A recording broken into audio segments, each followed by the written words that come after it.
তোমরা কি চাও না তোমাদেরকে মণিমুক্তা আরো বাড়িয়ে দেই? এক একটা হাদিস হচ্ছে এক একটা মণিমুক্তার মতো। রাসূলুল্লাহ সাল্লাল্লাহু আলাইহি ওয়াসাল্লাম হাদিস মানেই হচ্ছে জায়গা মতো ফিট একটা কথা। কোরআনে কারীম হচ্ছে ব্যাপক, একেবারে বহু রকমের অর্থ বহন করে। যখন হাদিস এসে যাবে তখন একেবারে এমন অর্থটা দিবে যে অর্থটা আপনার এখনই দরকার, যে অর্থটা স্পষ্ট প্রমাণিত হবে, যে অর্থটা আপনার খুবই জায়গা মতো ফিট। ধরেন আল্লাহ তাআলা বলছে আকিমুস সালাত, তাই না? রাসূলুল্লাহ সাল্লাল্লাহু আলাইহি ওয়াসাল্লাম সালাতটা কিভাবে আদায় করতে হবে হাদিসে বর্ণনা করেছেন।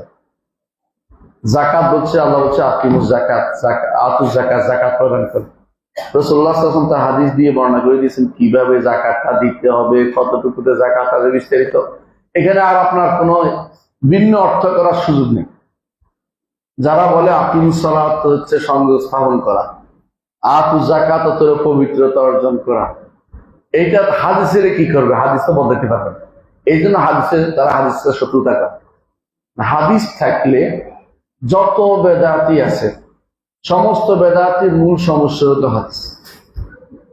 আহলুস সুন্নাত ওয়াল জামাত হাদিস পাইলে খুশি হয়। আহলুস সুন্নাত ওয়াল জামাত হাদিস পাইলে অন্তরটা ভরে যায়, রাসূল একটা হাদিস পেয়ে গেছে, আলহামদুলিল্লাহ, কিভাবে আমল করব। আর বেদাতিরা হাদিস পেলে মন খারাপ হয়ে যায়, এটারে কেমনে তাওয়িল করবো, এটারে কেমনে অবব্যাখ্যা করবো, এটারে কেমনে আরেক দিকে নিয়ে যাবো, হায় রে এটা তো আমার 14 গোষ্ঠীর আমল নষ্ট করে দিল, এটা আমার 14 গোষ্ঠীর ওদিকে ফিরিয়ে দিল, এটা আমার ওস্তাদের কথা বিপরীতে চলে গেছে, কেমনে এখন ঘুরাইতে পারি? এই হচ্ছে সমস্যা। যখন একটা হাদিস পাবেন তখন আপনি খুশি হবেন। আর কেন খুশি হবেন? রাসূলুল্লাহ সাল্লাল্লাহু আলাইহি ওয়াসাল্লামের দোয়া আপনি পাবেন, চেহারা সুব্রজ্জ্বল করে দিক ওই ব্যক্তি, যে ব্যক্তি আমার একটা কথা শুনেছে, মুখস্থ করেছে, আরেকজনের কাছে প্রচার করেছে। হতে পারে যে প্রচারকারী সে কম বুঝছে, যার কাছে পৌঁছেছে বেশি বুঝছে। এসব কার কথা? আমার নবীর কথা। আর আমরা এইটা পাইলে, হাদিস পাইলে খুশি হই। এই জন্য আমরা সকাল বিকাল হাদিস পড়তে বলি। কিন্তু অনেক মানুষ দেখবেন তারা অনেক সময় আপনাকে বলবে আসুন কোরআন রিসার্চ সেন্টার করি, কোরআন রিসার্চ ফাউন্ডেশন করি, কোরআন এটা করি, কোরআন এটা করি। হাদিসের ক্ষেত্রে তাদের মন আগায় না। এটা দুর্ভাগ্যের বিষয়। হাদিস এবং কোরআন সিনওয়ানে দুটা একই জায়গা থেকে আসছে, দুটার বিপরীতে, দুটা একটা বিপরীতে লাগিয়ে দেওয়ার কোনো সুযোগ নেই। কোরআন আল্লাহর কাছ থেকে আসছে, হাদিসও আল্লাহর কাছ থেকে আসছে। এই দুটেই কারণ আমার আল্লাহ বলে দিয়েছেন মা ইয়ানতিকু আনিল হাওয়া ইন হুয়া ইল্লা ওয়াহয়ু ইউহা। রাসূল নিজের থেকে কিছু বলেন না, যা বলেন সবই কি ওয়াহি, যা আল্লাহর পক্ষ থেকে ওয়াহি আকারে আসে। আল্লাহর পক্ষ থেকে যে ওয়াহি আসে তা দুই প্রকার, একটা হচ্ছে ওয়াহি মাতলু, একটা হচ্ছে ওয়াহি গায়রে মাতলু। এমন একটি ওয়াহি যা তিলাওয়াত করা হয়, নামাজের ভিতরে পড়া হয়, এটা হচ্ছে কোরআন কারীম। আর একটা হচ্ছে নামাজের ভিতরে পড়া হয় কিন্তু তেলাওয়াতের জন্য নয়। পড়া হয় কখন? যেমন আল্লাহু আকবার, সুবহান রাব্বিয়াল আযীম, সুবহান রাব্বিয়াল আযীম, এটা তো পড়ি আমরা, কিন্তু এগুলি তেলাওয়াতের উদ্দেশ্য না। তেলাওয়াত কখন? কেরাআতের জন্য পড়া হয় সেটা। আবার তাজিজ অপারক করে দেওয়ার উদ্দেশ্য না। এমন কিছু হাদিস আছে যেগুলো অপারেট করে দেওয়ার উদ্দেশ্য না, যেমন হাদিসে কুদসি। হাদিসে কুদসিও আল্লাহর বাণী, আল্লাহ সরাসরি বাণী। আল্লাহ আযজা ওয়া জাল্লা, আল্লাহ তাআলা বলেছেন, আমার নবী বলছেন, আল্লাহ তাআলা বলছেন, আপনি এটা বদলান কেন? অবশ্যই এটা আল্লাহর বাণী। তবে এটা দিয়ে দুই জিনিস উদ্দেশ্য না। একটা কি? কোরআনের তেলাওয়াত, নামাজের তেলাওয়াত উদ্দেশ্য না, এক হরফে 10 নেকি উদ্দেশ্য না। আর এটা দ্বারা উদ্দেশ্য না অপারক করে দেয়। কোরআন দিয়ে অপারক করে দিছে, বুঝছেন না? কোরআন দিয়ে যখন আল্লাহ তাআলা বলছেন যদি তোমরা সন্দেহ থাকো এই কোরআনের মতো একটা কোরআন নিয়ে আসো, তারপর বলছে যদি না পারলে 10টা সূরা নিয়ে আসো, তারপর বলছে যদি না পারো একটা সূরা নিয়ে আসো, তাও পারে নাই। এগুলো কোরআনের ব্যাপারে। কিন্তু হাদিসের কুদসির ব্যাপারে এই দুইটা জিনিস নাই।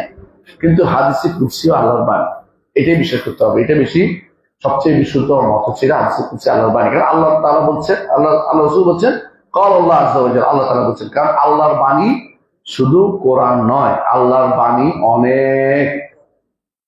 আল্লাহ নিজে বলছেন ওয়ালাউ আন্না মা ফিল আরদি মিন শাজারাতিন আকলাম ওয়াল বাহরু ইয়ামুদ্দুহু মিন বাদি সাবআতি আবহুরিন মা নাফিদাত কালিমাতুল্লাহ।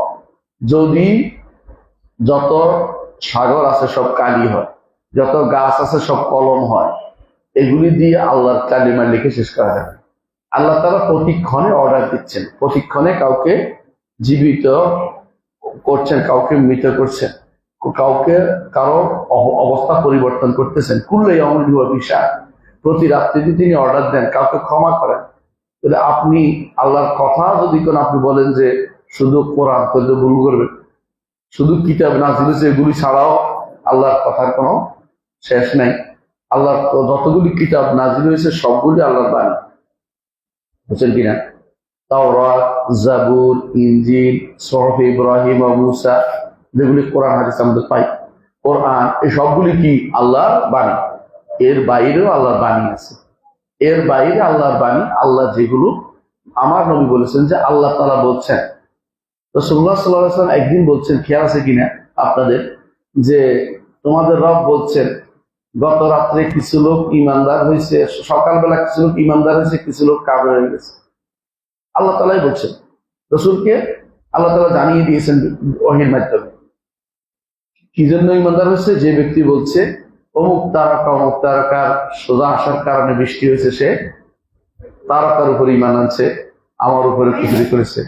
আর যে ব্যক্তি বলছে আল্লাহর রহমতে আমাদের উপরে বৃষ্টি না দিয়েছে, সে ব্যক্তি তারকাকে সাথে কুফরি করে আমার সাথে আমার উপরে ঈমান আনছে। আল্লাহরই বাণী এটা, এটা পরিবর্তন করার ক্ষমতা আমার নাই। হাদিস যদি শুদ্ধ হয়ে যায়, হাদিসে কুরসি, তাহলে এখানে কোনো কথা বলার এখানে আল্লাহর বাণী। আমরা আজকে একটি আল্লাহর বাণী পড়বো, আগে কয়েকটা আল্লাহর বাণী পড়েছিলাম আমরা, আজকেও একটা আল্লাহর বাণী পড়বো যেটা হাদিসে কুরসি। হাদিসে কুরসি আন আবি হুরায়রা রাদিয়াল্লাহু আনহু, আবু হুরায়রা রাদিয়াল্লাহু আনহু থেকে বর্ণিত। আবু হুরায়রা রাদিয়াল্লাহু আনহুর নাম আসলে কি? আব্দুর রহমান ইবনে সাখর। আব্দুর রহমান ইবনে সাখর, এটা বিশুদ্ধতম মত।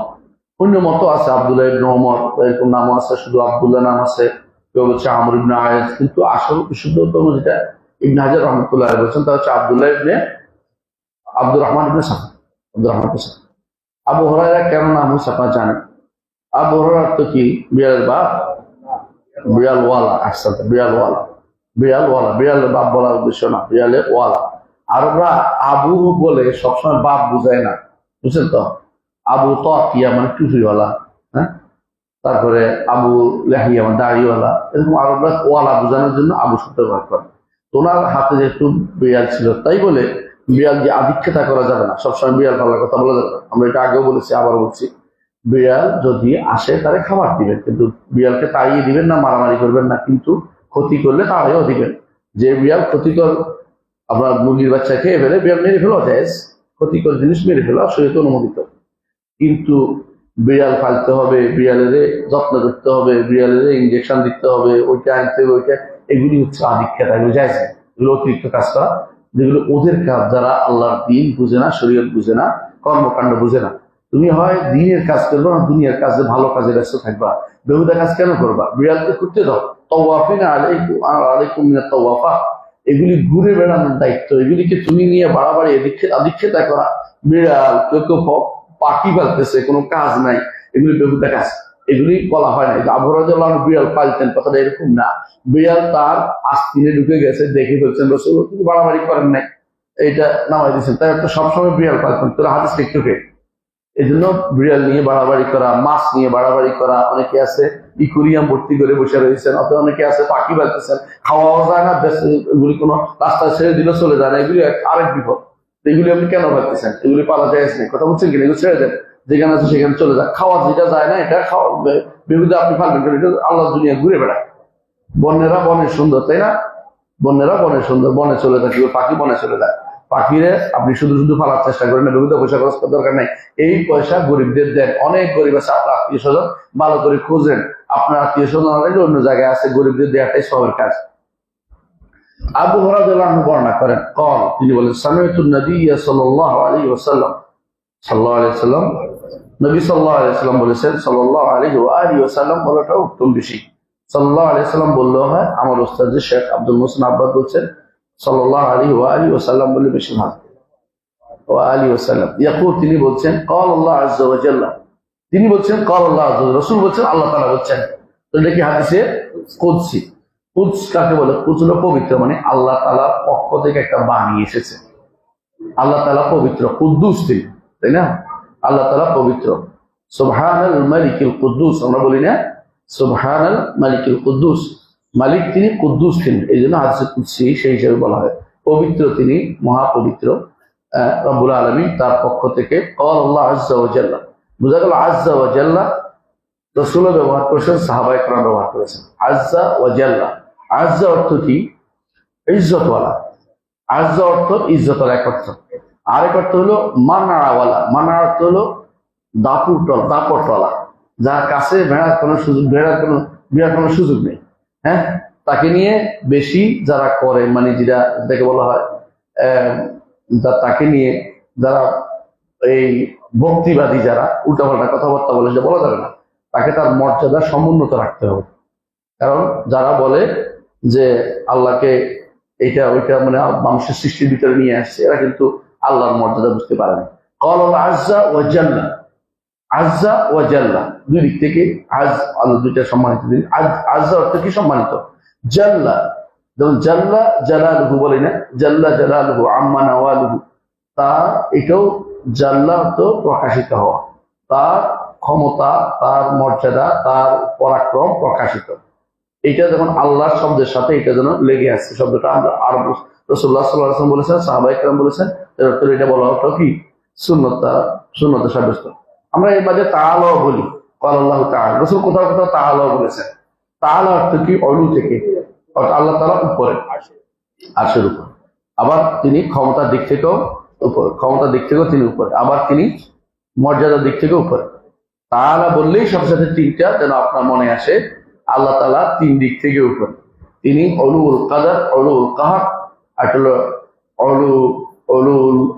অলুদা সত্তাগত উপরে মর্যাদাগত উপরে এবং সম্মান এবং ক্ষমতার দিক থেকে উপরে তিনটা মর্যাদা ক্ষমতা এবং সত্তা তিন দিক থেকে তিনি উপরে সর্বদিক থেকে তিনি উপরে অলু তিনি তাআলা আবার তিনি এমন সর্বদিক থেকে তিনি অলু অর্থ আরেকটা হচ্ছে যে তিনি আলাদা সম্পূর্ণ সৃষ্টি থেকে আলিম মুনাজ্জাম আন খালকিহি আলিম আলা জামিয়া খালকি সমস্ত সৃষ্টির উপরে তিনি যে তার গুণগুলি সবকিছুর উপরে তার কর্মগুলি সমস্ত কর্মের চেয়ে শ্রেষ্ঠ কর্মগুলি সর্বকর্মের চেয়ে শ্রেষ্ঠ তার সত্তাও শ্রেষ্ঠ কর্ম শ্রেষ্ঠ গুণও শ্রেষ্ঠ নামও শ্রেষ্ঠ তিনি সর্বদিক থেকে শ্রেষ্ঠ এই জন্য তিনি তাআলা ক্বাল আল্লাহু তাআলা বলে বুঝুন এটা তাআলা বুঝছেন তো অলু থেকে আলহামদুলিল্লাহ আল্লাহ তাআলা কি বলছেন একটু শুনি ওয়ামান আযলামু মিম্মান যাহাবা ইয়াখলুকু খালকান কাখালকি এমন কে আছে ওমান আযলামু যে তার থেকে বেশি জালেম অর্থাৎ সে বেশি জালেম যদি আমি বলি যে এমন কে আছে এর থেকে বড় জালেম এর অর্থ হলো এই বেশি জালেম ওই বেশি জালেম এর থেকে বড় জালেম আর কেউ নাই এ সবচেয়ে বড় জালেম সবচেয়ে কঠিন জালেম মিম্মান যাহাবা ওই ব্যক্তি থেকে যেই ব্যক্তি কি করেছে যাহাবা এখানে কাসাদা উদ্দেশ্য নিয়েছে আর যে ব্যক্তি উদ্দেশ্য করছে কি জন্য ইয়াখলুকু খালকান কাখালকি সে আমার সৃষ্টির মতো সৃষ্টি করতে চেয়েছে আল্লাহ সৃষ্টির মতো সৃষ্টি করতে চেয়েছে ওই ব্যক্তির চেয়ে বড় জালেম আর কেউ নেই কথা বুঝছেন তো আল্লাহ সৃষ্টির মতো সৃষ্টি কারা করে এটা আমরা বলবো সারা একটু পরে এরপর আল্লাহ তাআলা বলছেন হাদিসে কুদসিতে ফালিয়াখলুকু যাররা সে যেন একটি যাররা সৃষ্টি করে সে যেন একটি যাররা সৃষ্টি করে যাররা হচ্ছে পিঁপড়া যাররা হচ্ছে কি পিঁপড়া অনেকে হয়তো বলেন বর্তমানে যাররা অর্থ তো হচ্ছে অণু এখানে অণু উদ্দেশ্য না কারণ অণু পরমাণু কথা রাসূলুল্লাহ উদ্দেশ্য নেই বরং এমন একটি উদ্দেশ্য নিয়েছেন যারা অর্থ পিঁপড়া আলেমরা এটা আগে বলে দিয়েছেন কেউ যেন এটা দিয়ে আবার মনে না করে যে রাসূলুল্লাহ সাল্লাল্লাহু আলাইহি ওয়াসাল্লাম অণুর কথা বলছেন না এই অণুর সিস্টেমটা আমাদের ভিতরে ঢুকছে দর্শন থেকে রাসূলুল্লাহ সাল্লাল্লাহু আলাইহি ওয়াসাল্লামের যুগে এই দর্শন জাতীয় কথা রাসূলুল্লাহ বলতেন না কথা বলছেন তারা যেটা মানুষের চোখের সামনে পড়তেছে, পিঁপড়া। কেন পিঁপড়ার কথা বলছেন? পিঁপড়া একটা ছোট্ট প্রাণী, শুধু প্রাণী নয়, প্রাণ আছে, শুধু প্রাণ নয়, বিবেক আছে। পিঁপড়া বিবেক অনেক শক্তিশালী। আমি দেখছেন তো, পিঁপড়া কোনো একটা জিনিস পাইলে কি করে, তার বন্ধুদের খবর দেয়। নিজে নিতে না পারলে চেষ্টা করে, আগে নিতে না পারলে বন্ধুদের খবর দেয়। তো বন্ধুরা আসে যদি না পায়, ওরা কিন্তু আবার ধরে। দেখি ভালো করে দেখবো, পরীক্ষা করে দেখছে একজন রাখছে, তো ওর বন্ধুদের লম্বা লাইন ধরে আসে, দেখে যে নাই, ওরা 3বারের পর ওরা মারা শুরু করছে, পুরো বোঝা গেছে মিথ্যাবাদী। এরকম পিঁপড়াদের আকল কিন্তু অত্যন্ত শক্তিশালী। মানুষ এবং পিঁপড়া শুধুমাত্র খাবার জমা করে রাখে, আর কেউ খাবার জমা করে না। পিঁপড়া আকল তো একটু বেশি, এই জন্য জমাটা বেশি করে। তো পিঁপড়া কি করে, যদি আপনি খাবার দেন, একদিনের খাবার বন্দি করে রাখছে, বুঝে সে অর্ধেক খাবে, আর অর্ধেক আগামী দিনে রেখে, মনে করে যে যদি খাবার না দেয় এটা ভুলে যায় আমার। পিঁপড়া বিবেক এই জন্য রাসূলুল্লাহ সাল্লাল্লাহু আলাইহি ওয়াসাল্লাম আমাদেরকে এই জন্য ইঙ্গিত করেছে, যদি তোমরা আল্লাহর মতো কিছু আল্লাহ সৃষ্টি করেছেন, যারা আল্লাহর মতো সৃষ্টি করতে চায়, দেখি তো একটা পিঁপড়া সৃষ্টি করুক তো দেখি। পিঁপড়া কেন বলেছে? পিঁপড়া একটা একটা কি আছে, রুহালা জিনিস, তাই না? রু আছে।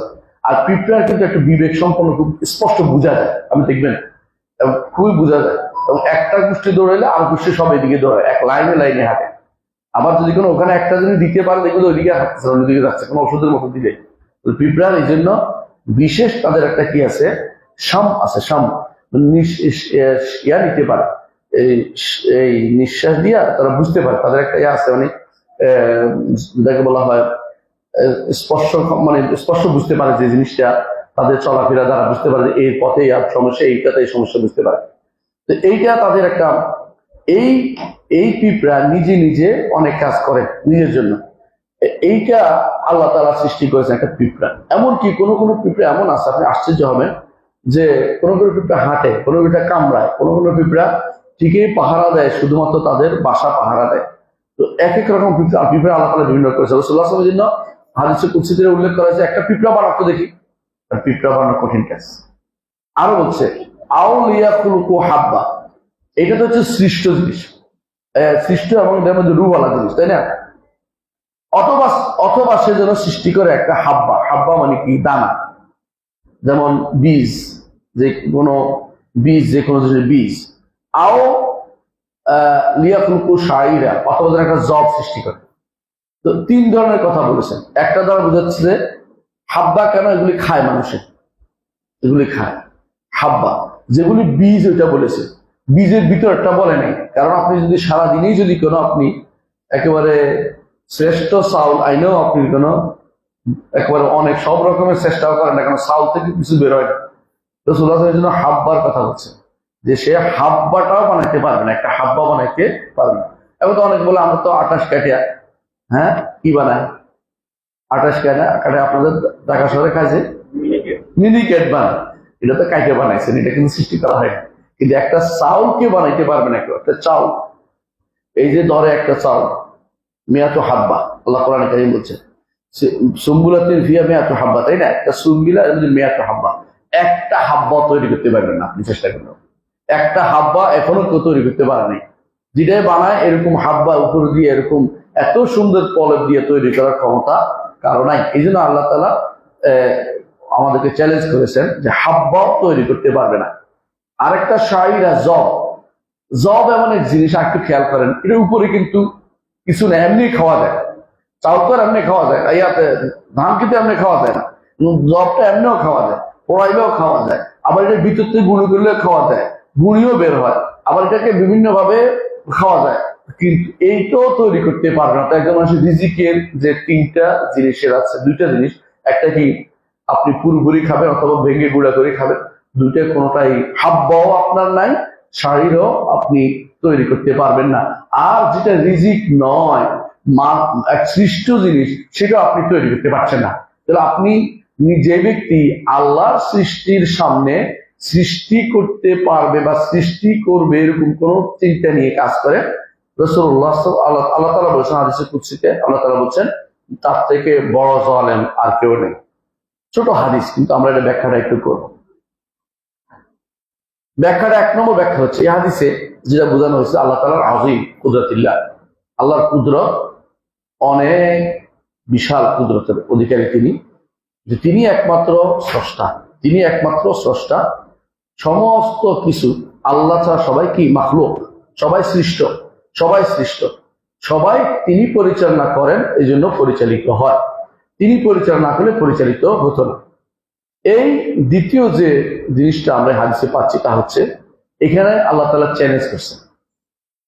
আল্লাহ তাআলা প্রথমে নিজেকে খালেক, একমাত্র তিনি খালেক, এটা তিনি বলে দিলেন, এবং কেউ তার মতো সৃষ্টি করতে পারবে না, এটাও বলে দিলেন। এখন বলতেছেন যে তাহাদ্দি, চ্যালেঞ্জ করতেছেন যে কেউ তার মতো সৃষ্টি করতে পারবে না।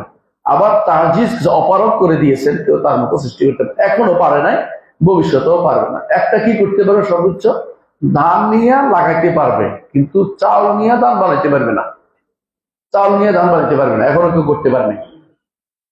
তারপরে এর মাধ্যমে আল্লাহ তাআলা আমাদেরকে ধমকি দিচ্ছেন, আমরা যেন তার সৃষ্টির মতো কিছু সৃষ্টি করতে না যাই, চেষ্টা না করি। ইবলিস প্রথম দিন বলেছিল, ওয়ালা আমুরান্নাহুম ফালা ইউগাইয়িরুন্না খালকাল্লাহ, আমি তাদেরকে নির্দেশ দিব,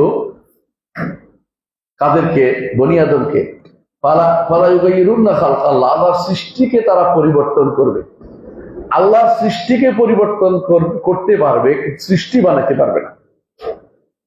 আল্লাহ দেয়া সৃষ্টিকে পরিবর্তন করে এখন কুসিমিনরা পুরুষ থেকে নারী হয়, নারী হওয়ার পরে তাদেরকে যখন জিজ্ঞাসা করা হয়, আপনি তো এত পুরুষ ছিলেন তাই না, বাবার সম্পত্তি তো ফুল পাইতেন, এখন আপনি বাবার সম্পত্তি অর্ধেক পাবেন, চাচা যাইয়া কোর্টে গেছে, এখন আইন করছে যে কেউ নারী হইলেও তার ফুল পুরা দিতে হইব তাকে, মানে মন যা চায় তা।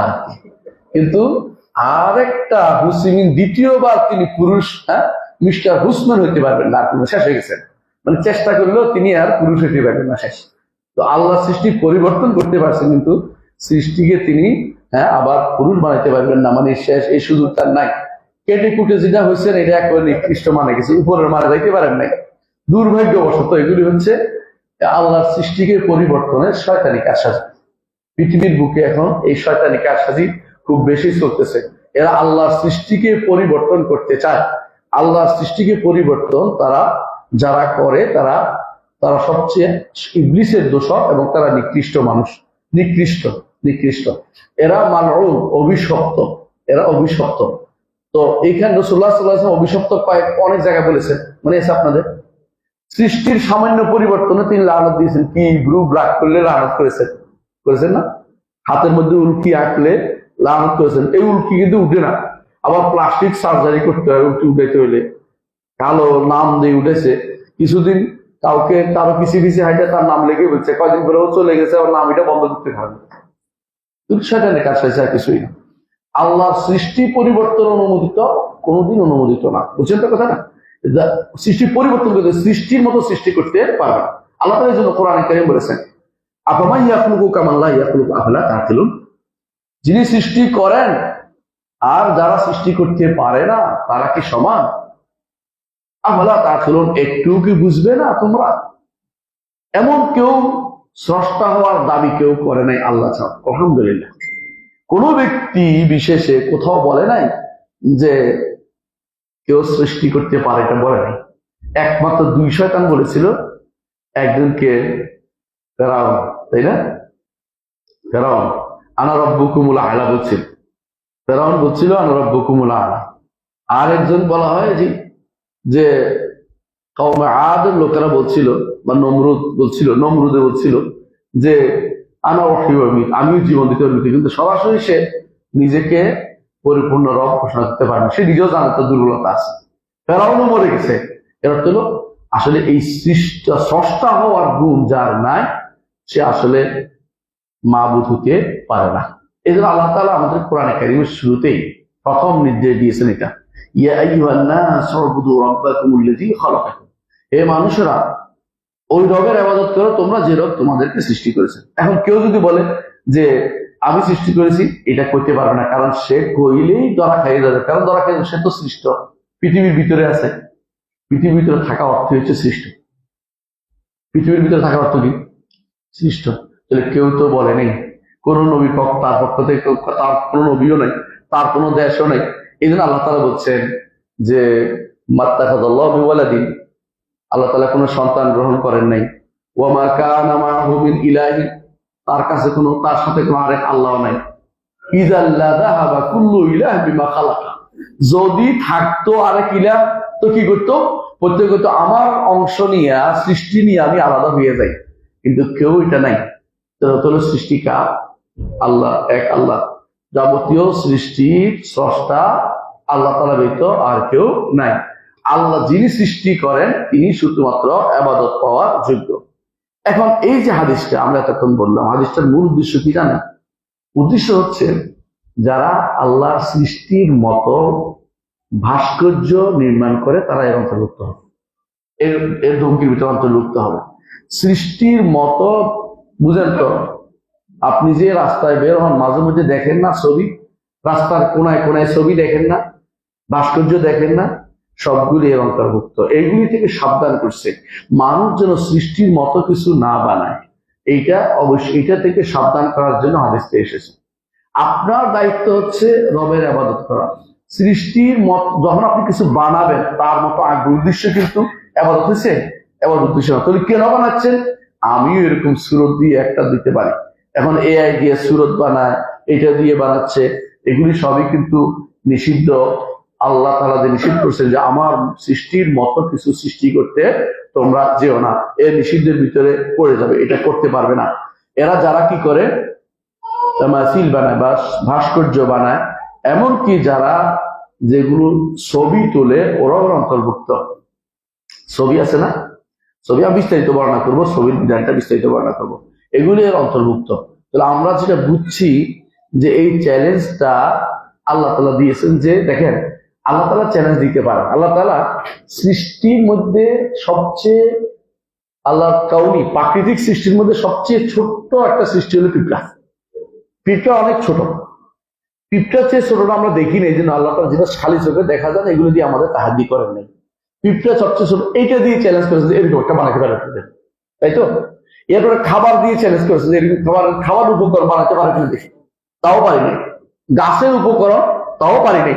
খেয়াল করেন, তাহলে সৃষ্টির মানে উমুর কাউনিয়া, প্রাকৃতিক যে সমস্ত জিনিস আছে এগুলির মধ্যে একটা চ্যালেঞ্জ দিচ্ছেন।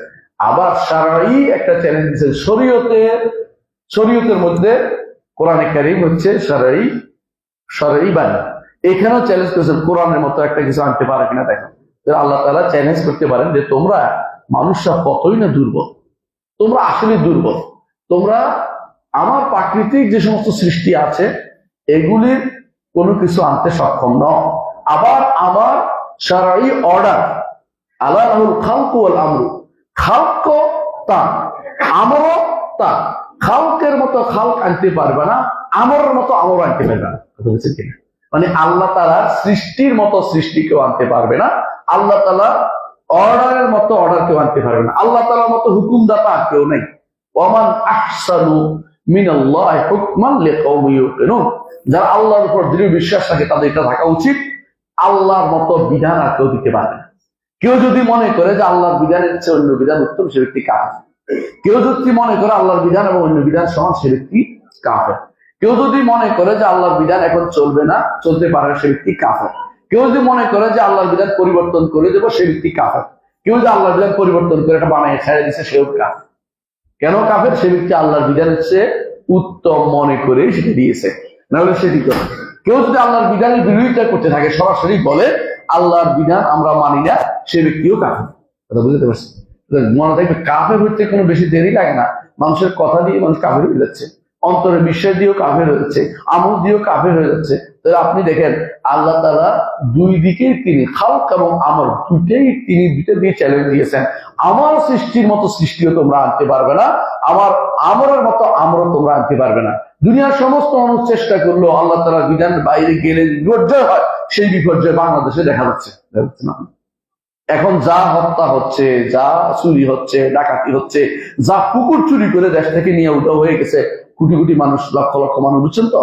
এগুলো যারা চুরি করে হয়ে গেছে, একটা মানুষের হাত কেটে দিলে কিন্তু একদম ভালো হয়ে যায়, ভালো হইতো না?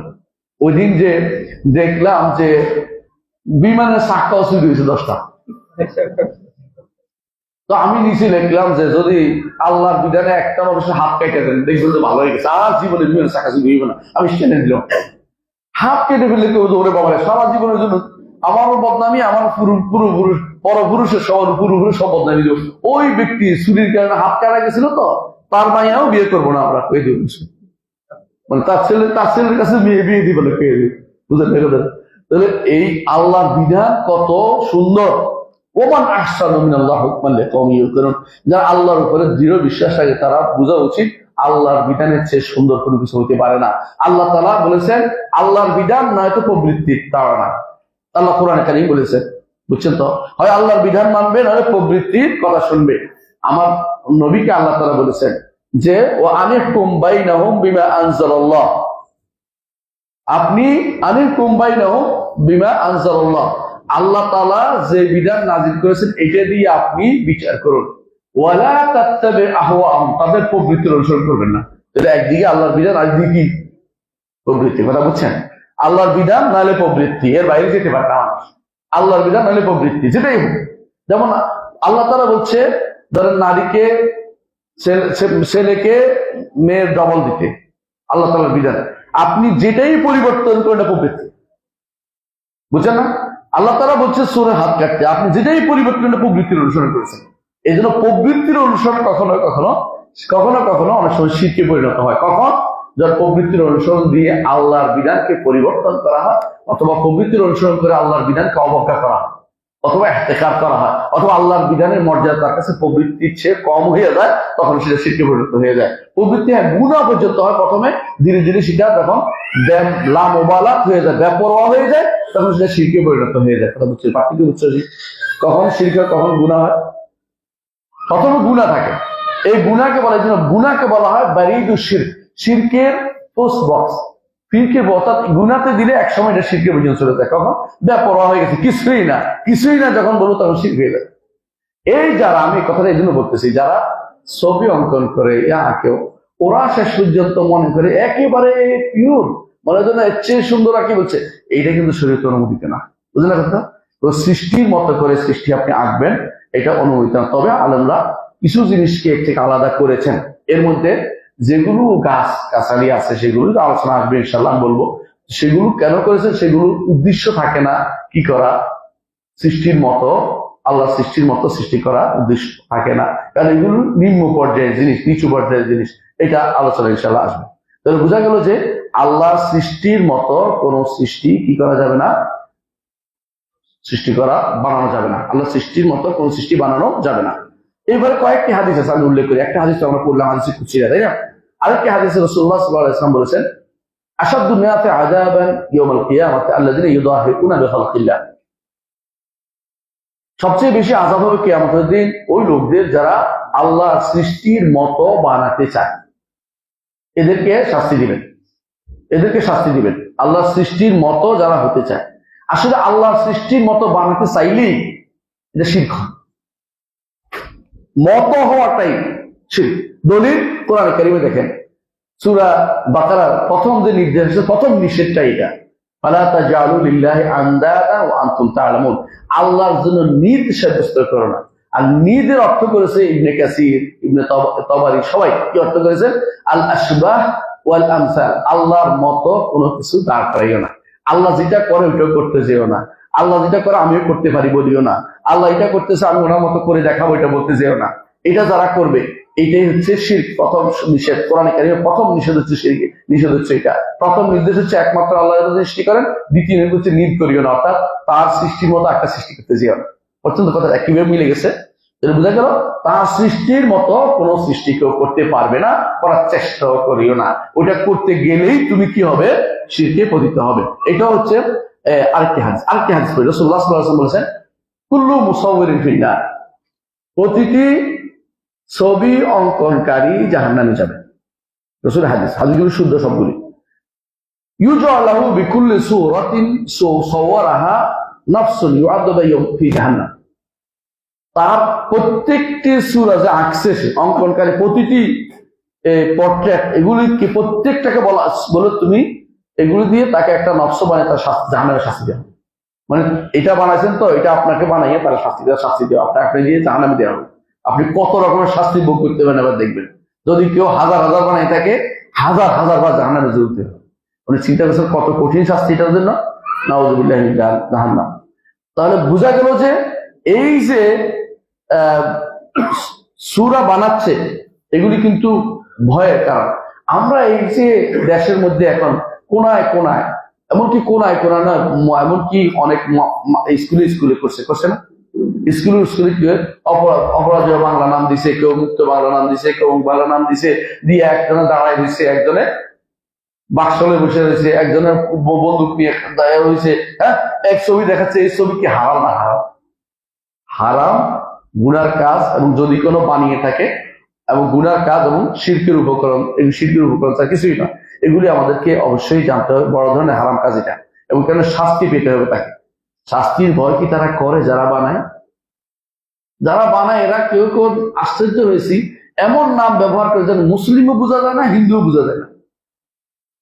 বাংলাদেশে যারা মূর্তি সারা বাংলাদেশ ভর্তি করে দিয়েছে, নাম জানেন তো আপনারা? কি নাম? হ্যাঁ, জানেন না? নাম বলতে চাচ্ছি না, যাক। তার ঢাকা বিশ্ববিদ্যালয়ের আশেপাশে দেখছেন না ভর্তি মূর্তিগুলো, এগুলি কে বানায় জানেন? শামীম শিকদার,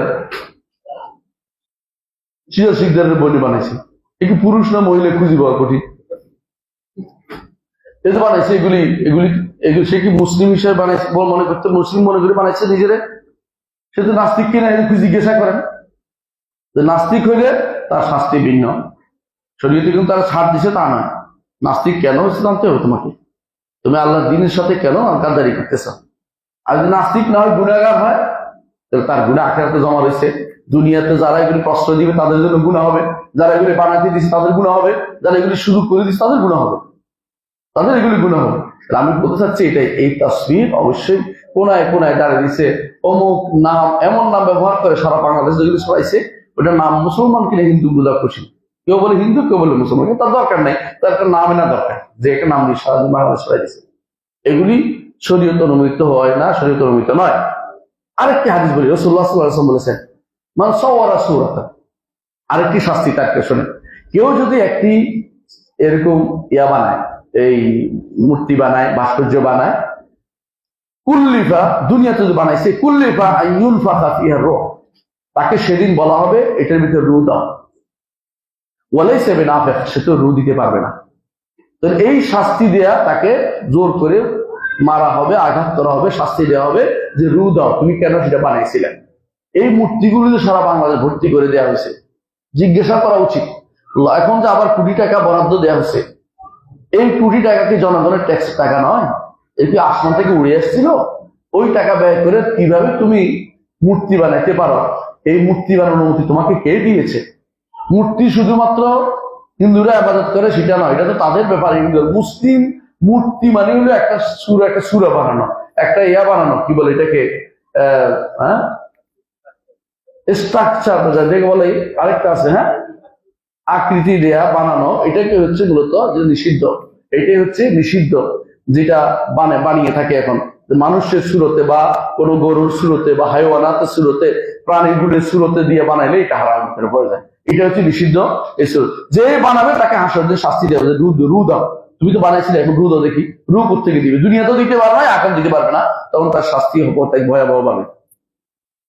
আরেক হাদিসে আছে, রাসূলুল্লাহ সাল্লাল্লাহু আলাইহি ওয়াসাল্লাম বলেছেন, সবাই আমরা জানি হাদিসটা। রাসূলুল্লাহ সাল্লাল্লাহু আলাইহি ওয়াসাল্লাম বলেছেন, যেই ঘরে মূর্তি আছে, ছবি আছে, যেই ঘরে ভাস্কর্য আছে, যেই ঘরে কুকুর আছে, এই ঘরে ফেরেশতা প্রবেশ করে না। দুনিয়ার রহমত সে বঞ্চিত হচ্ছে, শয়তানের জন্য জায়গা করে দিচ্ছে।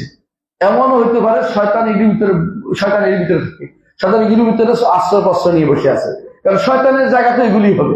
শয়তান তো অন্যায় কাজের ভিতরে ঢুকে থাকে, সে অন্যায় কাজ করে, ফেরেশতা তো সেখানে ঢুকে না, এখন তার ঘরের ভিতরে রহমত কিছু নেই। আরেকটা হাদিস বলি, রাসূলুল্লাহ সাল্লাল্লাহু আলাইহি ওয়াসাল্লাম বলেছেন, আলী ইবনে আবি তালিব রাদিয়াল্লাহু আনহু রাসূলুল্লাহ সাল্লাল্লাহু আলাইহি ওয়াসাল্লাম পাঠিয়েছিলেন। কোথায় পাঠিয়েছেন? একটা দায়িত্ব দিয়ে পাঠিয়েছেন মক্কা বিজয়ের পরে। মক্কা বিজয়ের পরে তিনি পাঠিয়েছেন যে মক্কার জায়গায় জায়গায় ঘুরে বেড়াবে। কোথাও যদি তুমি দেখো যে দুইটা জিনিস, একটা হচ্ছে যদি দেখো কোন ভাস্কর্যটা ভেঙে ফেলবে, আর দ্বিতীয়টা যদি কোনো সূরা কবর দেখো সেটাকে মাটির সাথে মিশিয়ে ফেলবে। এই দুইটা দায়িত্ব দিয়ে তিনি পাঠিয়েছেন। কখন? মক্কা বিজয়ের পরে। তারা মুসলিম ছিল মানুষরা, এবং তারা অনেকে এই মুশরিক ছিল, তাদের ইসলাম গ্রহণ করছে, হয়তো ভাঙে নাই, তিনি এগুলি ভাঙার ব্যবস্থা করেছেন। বড় বড় লাত, মানাত, উজ্জা প্রত্যেকের মূর্তি ছিল, হবলের মূর্তি ছিল, ইয়েসাফ ও নাইলার মূর্তি ছিল, কাবার ভিতরে মূর্তি ছিল। রাসূল কাবার ভিতরে ঢুকেই প্রথম কাজটি করেছেন, মক্কা বিজয়ের পরে কাবার ভিতরে ঢুকে একটা একটা করে মূর্তি ভেঙেছেন। আপনি মূর্তি বানাচ্ছেন, রাসূল মূর্তি ভেঙেছে, কোনটা আপনার জন্য দরকার ছিল বলেন? আপনি মুসলিম হয়ে থাকলে আপনার কোনটা করা দরকার?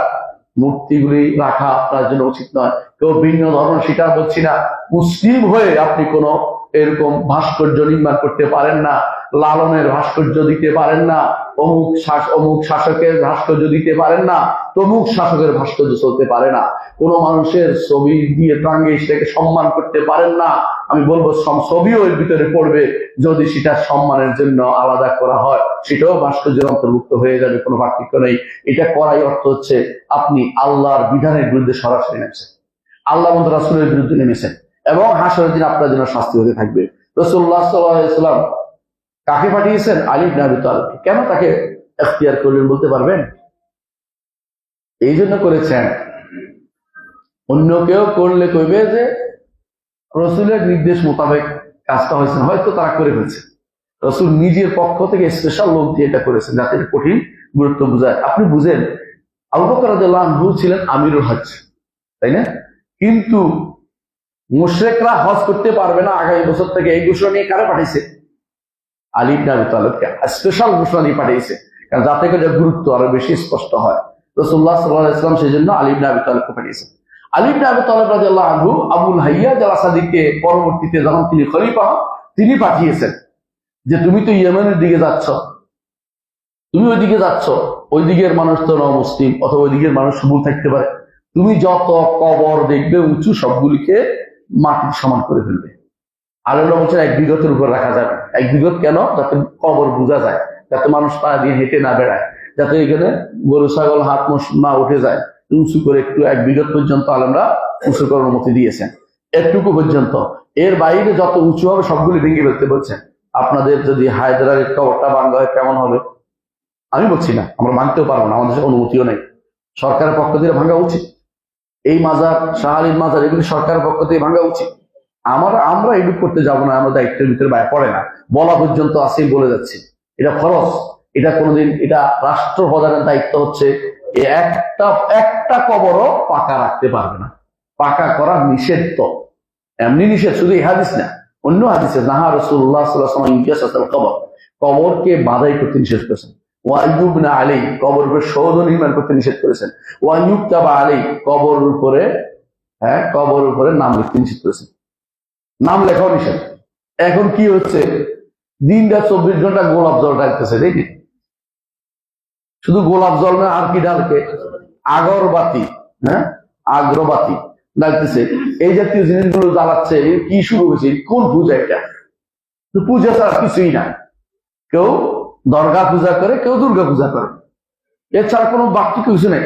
দুর্গা পূজা তো তারা বছরে একবার করে, আর এরা প্রতিদিন করে, প্রতি মুহূর্তে করতেছে। এর দুর্ভাগ্য মুসলিম জনপদের, এই বাংলাদেশের মুসলমানদের, এর চেয়ে খারাপ জায়গা বোধ আর কোথাও এত শিরিক হয়, এই জনপদ যত শিরিক হয়। কিন্তু এটা বললে অনেকে আলেমরাই খেপে যায়, ওরা শিরিক দেখে না।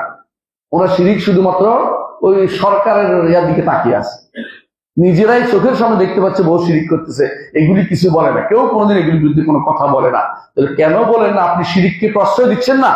প্রশ্রয় দেওয়ার অনুমতি কে দিল আপনাকে? শিরিককে প্রশ্রয় দেওয়া যাবে না, আপনি অবশ্যই বলতে হবে। আপনি বললে এমন হতে পারে আপনার ভাই আর যাবে না ওখানে, আপনার বন্ধুরা যাবে না, সন্তানরা যাবে না, ভবিষ্যৎ প্রজন্ম যাবে না। মসজিদে এগুলি আলোচনা উচিত, যাতে করে এই মসজিদগুলোর পাশে আর কোনো কবর থাকতে না পারে। মসজিদের সামনে কবর, পাশে কবর, ডাইনে কবর, বামে কবর। কে মরার আগে তো মসজিদে কোনদিন আসে নাই, মরার পরে মসজিদের বিষয়ে কবর লাশটা নিয়ে লুকাই দিচ্ছে কেন? মরার পরে শুধু কেবল মসজিদের কাছে গেলে বাঁচে যাবে না? দুনিয়াতে যা হারাম করছে, শিরিক করছে, এগুলি কোথায় যাবে? মরার পরে আর যে একবারে পারে না মসজিদের ভিতরে ঢুকে দিতে, এমন কেউ কেউ মসজিদের ভিতরেও দিয়ে দিছে কবর। আমি একবার পুরাতন ঢাকায় গেছি, মসজিদের ভিতরে কবর, নামাজ পড়ার জায়গা পাই না। কুলোটোলা একটা মসজিদ দেখবেন যে কুলোটোলা মসজিদের ভিতরে কবর, হাইকোর্টে একটা কবর, কবরটা মসজিদের ভিতরে। এরকম কবরগুলি কি এই সমস্ত কবর মসজিদ নামাজ পড়তে জায়েজ নাই। রাসূলুল্লাহ সাল্লাল্লাহু আলাইহি ওয়াসাল্লাম মাকবারা, কবরস্থান এবং এবং হাম্মাম দুই জায়গাতে নামাজ পড়তে নিষেধ করেছেন। আর আপনি ওখানে নামাজ পড়তেছেন। রাসূলুল্লাহ সাল্লাল্লাহু আলাইহি ওয়াসাল্লাম কবরের দিকে ফিরে সালাত আদায় করতে নিষেধ করেছেন, আপনি সেখানেই পড়তেছেন। এগুলি সব কারণ হচ্ছে একটাই, যে আমরা রাসূলের আদর্শ থেকে দূরে সরে গেছি।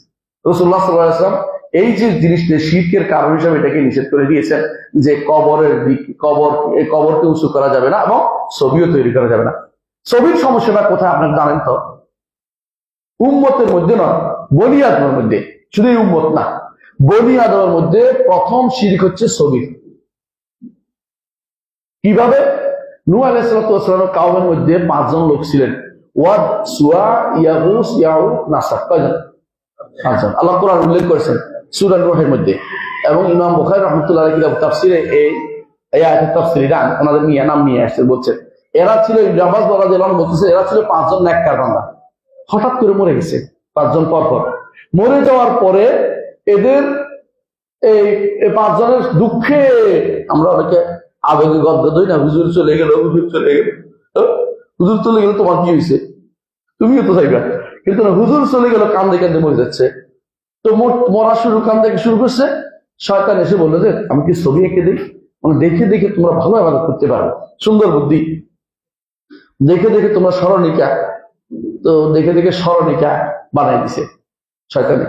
বানাই দেওয়ার পরে পিছনে রাখছে, বুঝছেন তো, সামনে রাখো না, পিছনে রাখো, আমাদের ইবাদত খানার পিছনে রাখো। কয়েকদিন পরে শয়তান এসে বলতেছে, তোমরা প্রতিদিন ওলি আল্লাহদেরকে পাশা দেখাও।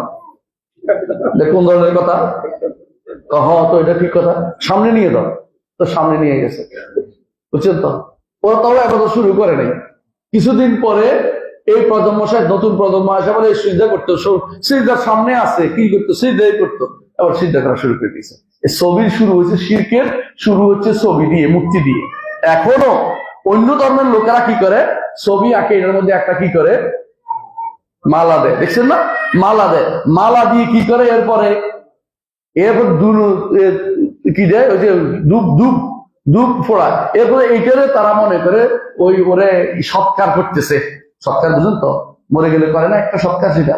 আপনিও দেখবেন যে বড় কোম্পানির মালিক, হারুন ভাই ধরো না, বড় কোম্পানির মালিক, কোম্পানির মালিকের খুশি করার জন্য, কোম্পানির ছেলের খুশি করার জন্য ওনারা দেখায় দেখে সারাদিন চোখের পানি বেরো, একটা মালা দিছে, ওখানে একটা বাতি জ্বালা দিছে, টুম টুম করে আওয়াজ হয়, আলো দেখাচ্ছে। এইটা সেই একই কথাই হইলো যেটা ইয়া করতো, কওমে নূহ, নূহের কওমের তার লোকেরা তার সন্তানদের ইয়াজিনী করছে, একই কথা। তো এই জন্য রাসূলুল্লাহ সাল্লাল্লাহু আলাইহি ওয়াসাল্লাম এটাকে নিষেধ করে। আমরা কি বুঝতে পারছি কেন নিষেধ? কারণ এইটা দিয়ে সৃষ্টির মতো সৃষ্টি তৈরি করা হয়ে যায়, এই জন্য এটা নিষিদ্ধ। এই হাদিসগুলো আমাদেরকে স্পষ্ট বোঝাচ্ছে যে সৃষ্টির মতো সৃষ্টি, আল্লাহ সৃষ্টির মতো সৃষ্টি করতে যাওয়া যাবে না। এটা হচ্ছে আল্লাহর পক্ষ থেকে স্পষ্ট নির্দেশনা, হাদিসে কুদসিতে নির্দেশনা, যে আল্লাহ সৃষ্টির মতো কেউ যেন সৃষ্টি করতে না যায়। উদ্দেশ্য কি? এই হাদিসের উদ্দেশ্য কি? হাদিসের উদ্দেশ্য হচ্ছে, যেখানে বলা হয়েছে যে যেন বানায়, কিসের মতো বানায়? সেজন্য একটা পিঁপড়া বানায়, অথবা একটা গম বানায়, অথবা একটা দানা বানায়। এই যে কথাটা বলছে অথবা তার উদ্দেশ্য এটা নয় যে বর্ণনাকারী সন্দেহ করছে, এটা উদ্দেশ্য নয়। অথবা কোনটা পারো তুমি, কোন রকমের পারবে, কোনটাই তুমি পারো না, এটা বলা উদ্দেশ্য। তুমি এই কোন সৃষ্টির কোন অংশই তুমি করতে পারবে না, কোন সৃষ্টি তুমি করতে পারবে না। তাহলে তুমি অপারগ করে দেয় সর্বদিক থেকে। তুমি একটি প্রাণীও সৃষ্টি করতে পারবে না, যেটা অনেক কঠিন। তুমি একটি কি বলে জীব মানে যে প্রাণী নয় এমন জিনিস, পদার্থ তুমি তৈরি করতে পারবে না। একটা পদার্থ তুমি এই ক্ষমতা তোমার হাতে নাই। এগুলো সবই হচ্ছে আল্লাহর সৃষ্ট জিনিসকে এদিক সেদিক করে তুমি একটা কিছু বানাও। আল্লাহ দেয়া লোহাটাকে তুমি এদিক সেদিক করে হয়তো তুমি বলছো আমি একটা বানাইছি, তো লোহা টাকা আল্লাহ, উপাদান টাকা আল্লাহ, তো তুমি এটা কি বানাইতে, তুমি তো স্রষ্টা হইতে পারো নাই, তুমি স্রষ্টা দাবি করিও না। কোরআন কারীমে আল্লাহ তাআলা এরকম একটা উদাহরণ দিয়েছে এটার মতো। একটা উল্লেখ করে সূরা হজ্জের 73 এবং 74 নম্বর আয়াতে আল্লাহ তাআলা বলছেন, ইয়া আইয়ুহান নাস দুরিবা মাসালুন ফাসতামিউ লাহু। হে মানুষেরা, একটা উদাহরণ দেওয়া হচ্ছে, কান লাগিয়ে শোনো। ইস্তেমা যখন শব্দ ব্যবহৃত হয় তখন কান লাগিয়ে শোনো অর্থ হয়। ওয়াইজা কুরিআল কুরআন ফাসতামিউ লাহু, যখন কোরআন পড়া হয় তখন কান লাগিয়ে শোনো। এই জন্য ইমামের পড়া শুনতে হয়, ইমামের যখন সূরা ফাতিহা পড়ে শুনতে হয়, এই জন্য ইমামের পড়া কান লাগিয়ে শুনতে হয়। আল্লাহ বলছে কান লাগিয়ে শুনতে বলছে। এই জন্য এটা মতভেদের জায়গা হয়েছে যে ইমামের সাথে পড়বে কি শুনবে, এবং শক্তিশালী মত হচ্ছে ইমামের পড়া শুনতে পেলে তাকে শুনতেই হবে, এটা শক্তিশালী মত। এই জন্য এখানেও ঠিক আল্লাহ তাআলা বলছে একটা উদাহরণ দিচ্ছি, শোনো, কান লাগিয়ে শোনো, উদাহরণটা তোমাদের কাজে লাগবে। কেন? তাওহীদের উদাহরণ, শিরকের বিরুদ্ধে কঠিন ভাবে সাবধান করো। কিভাবে বলছে? ইয়া আইয়ুহান নাস, হে মানুষেরা, অর্থাৎ আপনাকে বলছে, আমাকে বলছে, হিন্দুকে বলছে, বৌদ্ধকে বলছে, এবং খ্রিস্টান সবাইকে বলছে। কি বলছে? দূরে বা মাসা একটা উদাহরণ দিচ্ছি, কান লাগিয়ে শোনো এটাকে। ইন্নাল্লাযীনা তাদউনা মিন দুনিল্লাহ, আল্লাহ ছাড়া যাদেরকে তোমরা ডাকো, আল্লাহ ছাড়া যাদেরকে তোমরা ডাকো, কে ডাকতে পারে? সেটা কে হইতে পারে? আল্লাহ ছাড়া যাদেরকে তোমরা ডাকি, কারে ডাকে? কেউ ডাকে কারে? লাত, মানাত, উজ্জা। কেউ ডাকে ঈসাকে, কেউ ডাকে আশেপাশে আছে তো হরিরে ডাকে, কেউ দুর্গারে ডাকে, কেউ কালীরে ডাকে। এগুলি জান না কেন? এগুলি তো আল্লাহ ছাড়া যাদেরকে তোমরা ডাকো, কোরআনের কথা এটা, এটা আমার কথা না, আমি কারো নাম দিতে চাচ্ছি না, কিন্তু বুঝার উদাহরণ দিতে হচ্ছে আমাকে। যাদেরকে তোমরা ডাকো, লান ইয়াখলুকু যুবাবা, কখনো একটা মাছি বানাতে পারবে না, মাছি সৃষ্টি করতে পারবে না। কোরআন ওখানে হাদিসে কি বলছে? পিঁপড়া। খেয়াল করছেন? এটা গম, পিঁপড়া একটা গম, একটা শস্য দানা, একটা সরিষা দানাও পারে না। আর এইখানে বলছে কি? একটা মাছি সৃষ্টি করতে পারবে না। মাছি সৃষ্টি করার বিষয়টা আপনি এখন আশ্চর্য হবেন। সবচেয়ে বেশি মাছির মধ্যে যে সমস্ত উপাদান আছে, ভালো করে মাইক্রোস্কোপ দিয়ে দেখেন, আপনি আশ্চর্য হয়ে যাবেন যে মানুষের মধ্যে এত উপাদান নাই। মানুষের বাইরের সৃষ্টির মধ্যে, মাছির বাইরে এইটা আছে, ওইটা আছে, ডানা আছে, চোখ আছে, অনেকগুলো শরীরের মধ্যে তার কিছু আশি আছে। এগুলি কিন্তু আপনি চিন্তা করতে পারেন, মাছি সৃষ্টি করা খুব কঠিন কাজ। কিন্তু দেখতে তো ছোট জিনিস, ছোট জিনিস না, ছোট জিনিস। আবার মাছি এমন বিরক্তিকর, কিরকম জানেন তো? খলিফা মানসুর তিনি একদিন বসে আছেন, তার নাকের উপরে মাছি একটা এসে বসে বারবার, বুঝছেন না? তিনি এরকম করেন ওরকম করে, কিন্তু মাছি দেয়, আবার ফিরে আসে। মাছি বড় শয়তান, যদি তখন হাত দিয়ে না দেবে তুমি টিকে তোমার ডিস্টার্ব করবে। তো রাগ করে তিনি বলতেছে আবু হানিফা রহমতুল্লাহ আলাইহি, আবু হানিফা, আল্লাহ মাছি কেন সৃষ্টি করলো? মানে সহ্য করতে না বলে বলছে। তো আবু হানিফা আর একটু দিচ্ছে সুন্দর করে, কি বলতেছে? আল্লাহ বিরোধী শক্তিকে মাথা নত করার জন্য আল্লাহ তাআলা মাছি সৃষ্টি করে দিয়েছে, মানে তোমার বিরুদ্ধে লাগাই দিয়েছে। ওনাকে আরেকটু বেশি করে কঠিন করে কষ্ট দেওয়া হবে আরম্ভ। তো আবু হানিফা, আপনাকে আমি তো ইয়া বানাইতে চাই, মানে মনে হচ্ছে খুশি করাই দিবে, আপনাকে তো আমি কি বানাইতে চাই? কাজীউল কোযা, প্রধান বিচারপতি বানাইতে চাই। বলছে আমি এটার যোগ্য না। বলে আপনি যোগ্য, আপনি সত্য মিথ্যা বলেছেন, মৃত্যুর তো মোটেই যোগ্য না। মানে উনি নিজে বেঁচে যাওয়ার বুদ্ধি করেছেন, বা দায়িত্ব নেন নাই। খলিফা মনসুর চাইছে ওনার কাছে ফিরতে, উনি আরো দূরে সরে গেছেন। কিন্তু উনি একটা ইয়া দিচ্ছেন, একটা মাছি দিয়ে তোমার আল্লাহ তাআলা কতটুকু মাথা একেবারে একবার নোয়া, একবারে দিক করে একবারে দিক করে, মাছি তোমার সারে না, মাছি তোমার ছাড়তেছে না, তুমি বুঝো, আর মাছির কাছে তুমি অপার। এখানেও ঠিক বলতেছে আইয়ুহান নাস, হে মানুষেরা, আল্লাহ তো একটা উদাহরণ দিচ্ছে, একটু কান লাগিয়ে শোনো। যাদেরকে তোমরা ইবাদত করো, এরা একটা মাছিও সৃষ্টি করতে পারবে না। বিশ্বাস করো, এরা কোনদিন মাছি সৃষ্টি করেছে দাবিও করে নাই। মানুষ শুধু মিথ্যাচার করে অমুকে বানাইছে, ওকে মাছিটা বলে, কিন্তু এরা কোনদিন সেটা বলতে পারে না, বলেও নাই। জগতের সমস্ত মানুষ সৃষ্টি হয়ে একটা মাছি বানাতে পারবে না। একটা নিকৃষ্ট প্রাণী যেটা মানুষের দেখতে ঘৃণিত, পছন্দ করে না, এটা মাছি বানাতে পারবে না কেউ। শুধু তাই নয়, মাছি তো শুধু বানাইতে পারবে না তা নয়, আর কি, যদি মাছি ওদের থেকে, কাদের থেকে, যাদের ইবাদত করা হয়, ওদের ওখানে তো কি কি রেখে দেওয়া জানেন তো? কেউ মিষ্টি রাখে, কেউ ফল রাখে, কেউ আগরবাতি রাখে, কেউ খাবার রাখে, কত কিছু রেখে দেয় সামনে। হ্যাঁ, ইব্রাহিম আলাইহিস সালাম কি বলছিলেন? মা লাকুম লা তানতিকুন, মা লাকুম লা তাকুলুন, কি হলো, খাও না কেন, কথা বলো না কেন? দুধ দিছি এক খুশি। তো এরকম তো ওর সামনে তো রাখা আছে এগুলি। তো উনি বলতেছে যদি মাসি এখান থেকে একটা জিনিস নিয়ে চলে যায়, মাসির কাম কি? মিষ্টি পাইলে মাসি কিন্তু বলবেই এবং নিবেই নিবে। কদ্দুর নিচে হয়তো আপনি বুঝবেন না, কিন্তু একটু তো নিচে এইটুকু। জুবাব যদি মাসি যদি এখান থেকে কোনো কিছু ছিনিয়ে নেয়, এরা মাসি থেকে এটা উদ্ধার করতে পারবে না। সবাই মিলেও যাদের আবাদত করে সবাই যদি একত্র হয়, বুঝছেন তো? যতগুলি আবাদত করা হয়, কি আবাদত করে, কিসের আবাদত করে, ব্রহ্মা বিষ্ণু শিব অমুক তমুক যত আবাদত করে, এগুলি একটাও মাসি থেকে কিছু উদ্ধার করতে পারবে না। এগুলো নাই, এগুলো এখন উদ্ধার করবে থেকে, এগুলো বানায় শুধুমাত্র কতগুলি মূর্তি বানিয়ে রাখছে। মাতলুব, যে তালেব এবং যে মাতলুব উভয় দুর্বল। তালেবকে চায়, মাতলুবকে প্রার্থিত, উভয় দুর্বল। যারা মানুষ এদের আবাদত করে ওরাও দুর্বল। ওরা সবাই মিলে মাসি থেকে এটা উদ্ধার করতে পারবে? আমরা যদি ধরেই ফেলি মাসি ধরার কথার কথা, মাসি থেকে এটা উদ্ধার কেমনি করবেন? হ্যাঁ, কেউ যদি মাখি চুষ হয় এটা আলাদা কথা, কি মাখি তো খেয়ে বলছে, মাসির চুষে খেয়ে বলতে এটা আলাদা কথা। কিন্তু মাসি থেকে এটা উদ্ধার করবে কেমনি? এটা উদ্ধার করতে পারবে না। মাসি এটা কি করছে? মাসি ঠিক এটাকে জায়গা মতো নিয়ে নিচ্ছে, এখন মাসি থেকে উদ্ধার করতে পারতেছে না। না পারতেছি আমি, না যে আবাদত করতেছে, না পারতেছে যার থেকে নিচে, ওরা সবাই মিলে যাদের আবাদ করে তারাও কেউ বলতে পারবে না। তাহলে কত ভয়া, কত দুর্বল তারা। দল মাতলুব।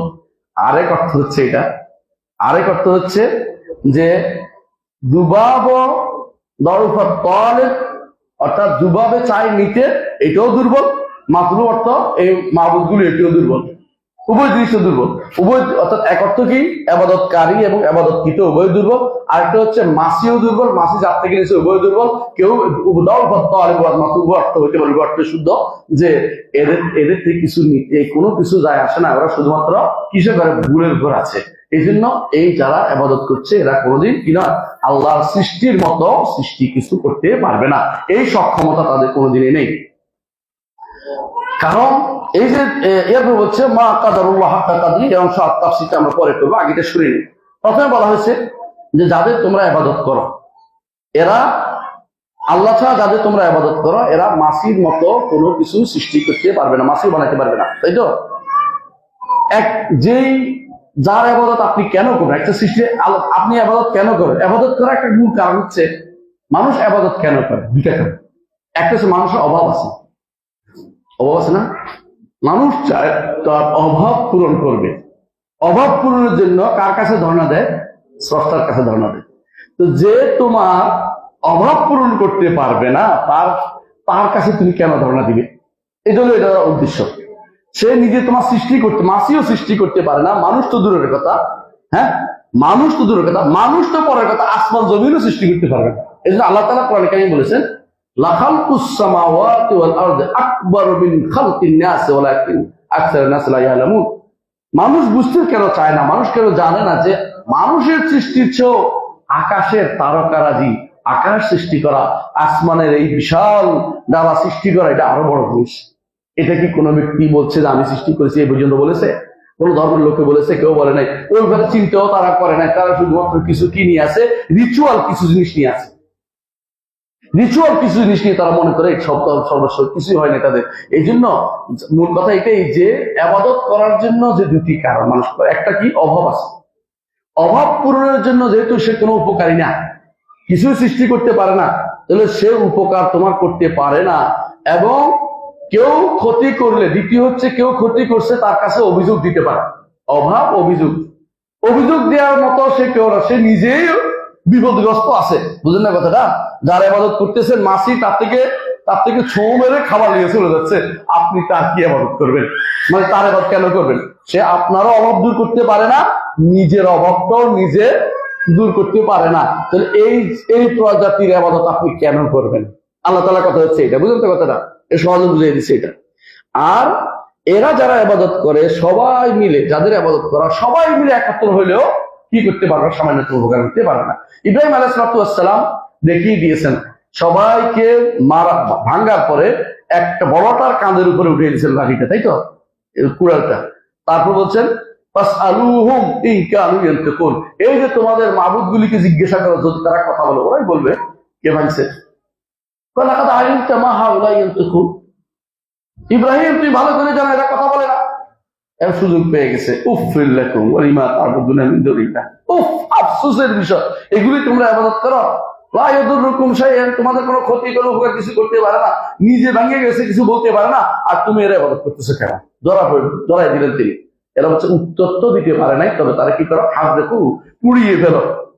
সব সময় যারা বাতিল তারা সর্বশেষ তাদের একটা জিনিস কি দেখে, ক্ষমতা দেখানো। যুক্তিতে কোনোদিনে তারা পারে না, তারা ক্ষমতা দেখায়, আমাদের মসজিদগুলি ভাঙে, ক্ষমতা দেখাই ভাঙে।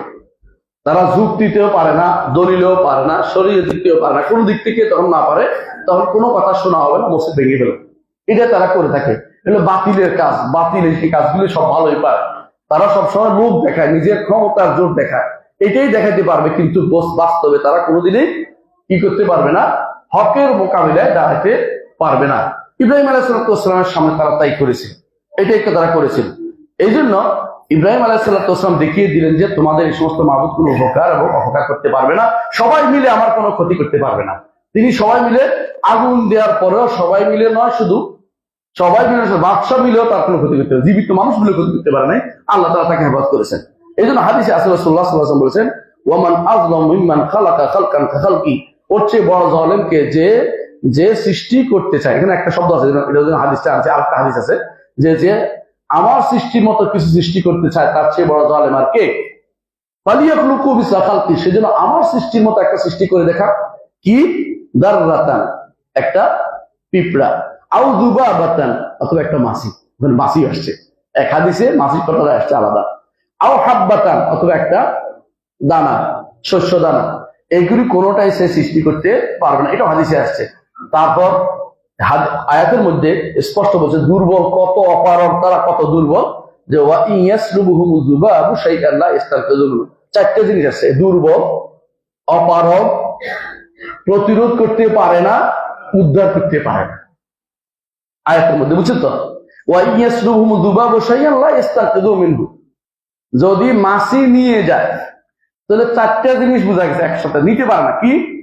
নিজে দুর্বল, তারপরে অপারগ, তারপরে প্রতিরোধ করতে পারতেছে না, নিও না বলতে পারতেছে না, বুঝছেন না? তারপরে নিয়ে গেছে, আনতেও পারতেছে না।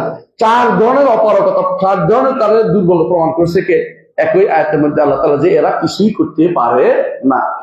এরা যে নিজের সম্পর্কে কিছু বলতে পারে সবাই জানে এটা, তারপরেও না জেনে ওই জিনিস আছে। আপনি শুধু মূর্তি দেখেন কেন, কবরের কথা কেন দেখেন? কবরওয়ালা কি কি উপকার করতে পারে? কবর নিজে দুর্বল, বুঝছেন তো, অপারগ, কবর থেকে যদি কোনো কিছু চিনে কেউ নিয়ে যায়, কিছু বাধা দিতে পারে না, আবার নিয়ে গেলে ফিরত আনতে পারে না, বুঝছেন তো, নিয়ে গেলে ফেরত আনতে পারে না। ওই একজন একটা আমাকে বলছিল, ঘটনা বলছে, হাসির গল্প আর কি, বলছে যে একজনের কবরের দরজা ছিল, খুব স্বর্ণের দরজা, এটা চুরি করে নিয়ে যেতেছে। তো বলতেছে কবরের দরজা নিয়ে যাচ্ছ কেন? আমি চুরি করে নিচ্ছি, উনি আমাকে দিয়ে দিছে। জিজ্ঞাসা করা, বুঝছেন না কথাটা?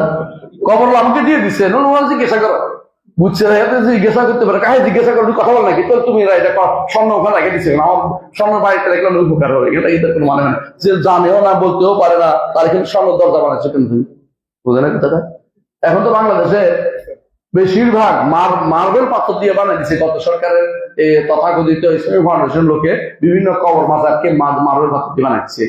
হ্যাঁ, চট্টগ্রামের মাজার একটা আছে পাহাড়ের উপরে, এটার নিচ থেকে শুরু করে পাহাড় উঁচু পর্যন্ত পুরোটাই ঢালাই করে দিয়েছে সুন্দর করে উঠার জন্য, মানে সরকারি করে জায়গা হয় না, পয়সা যেন দেশের মধ্যে এমনি পাওয়া যায়।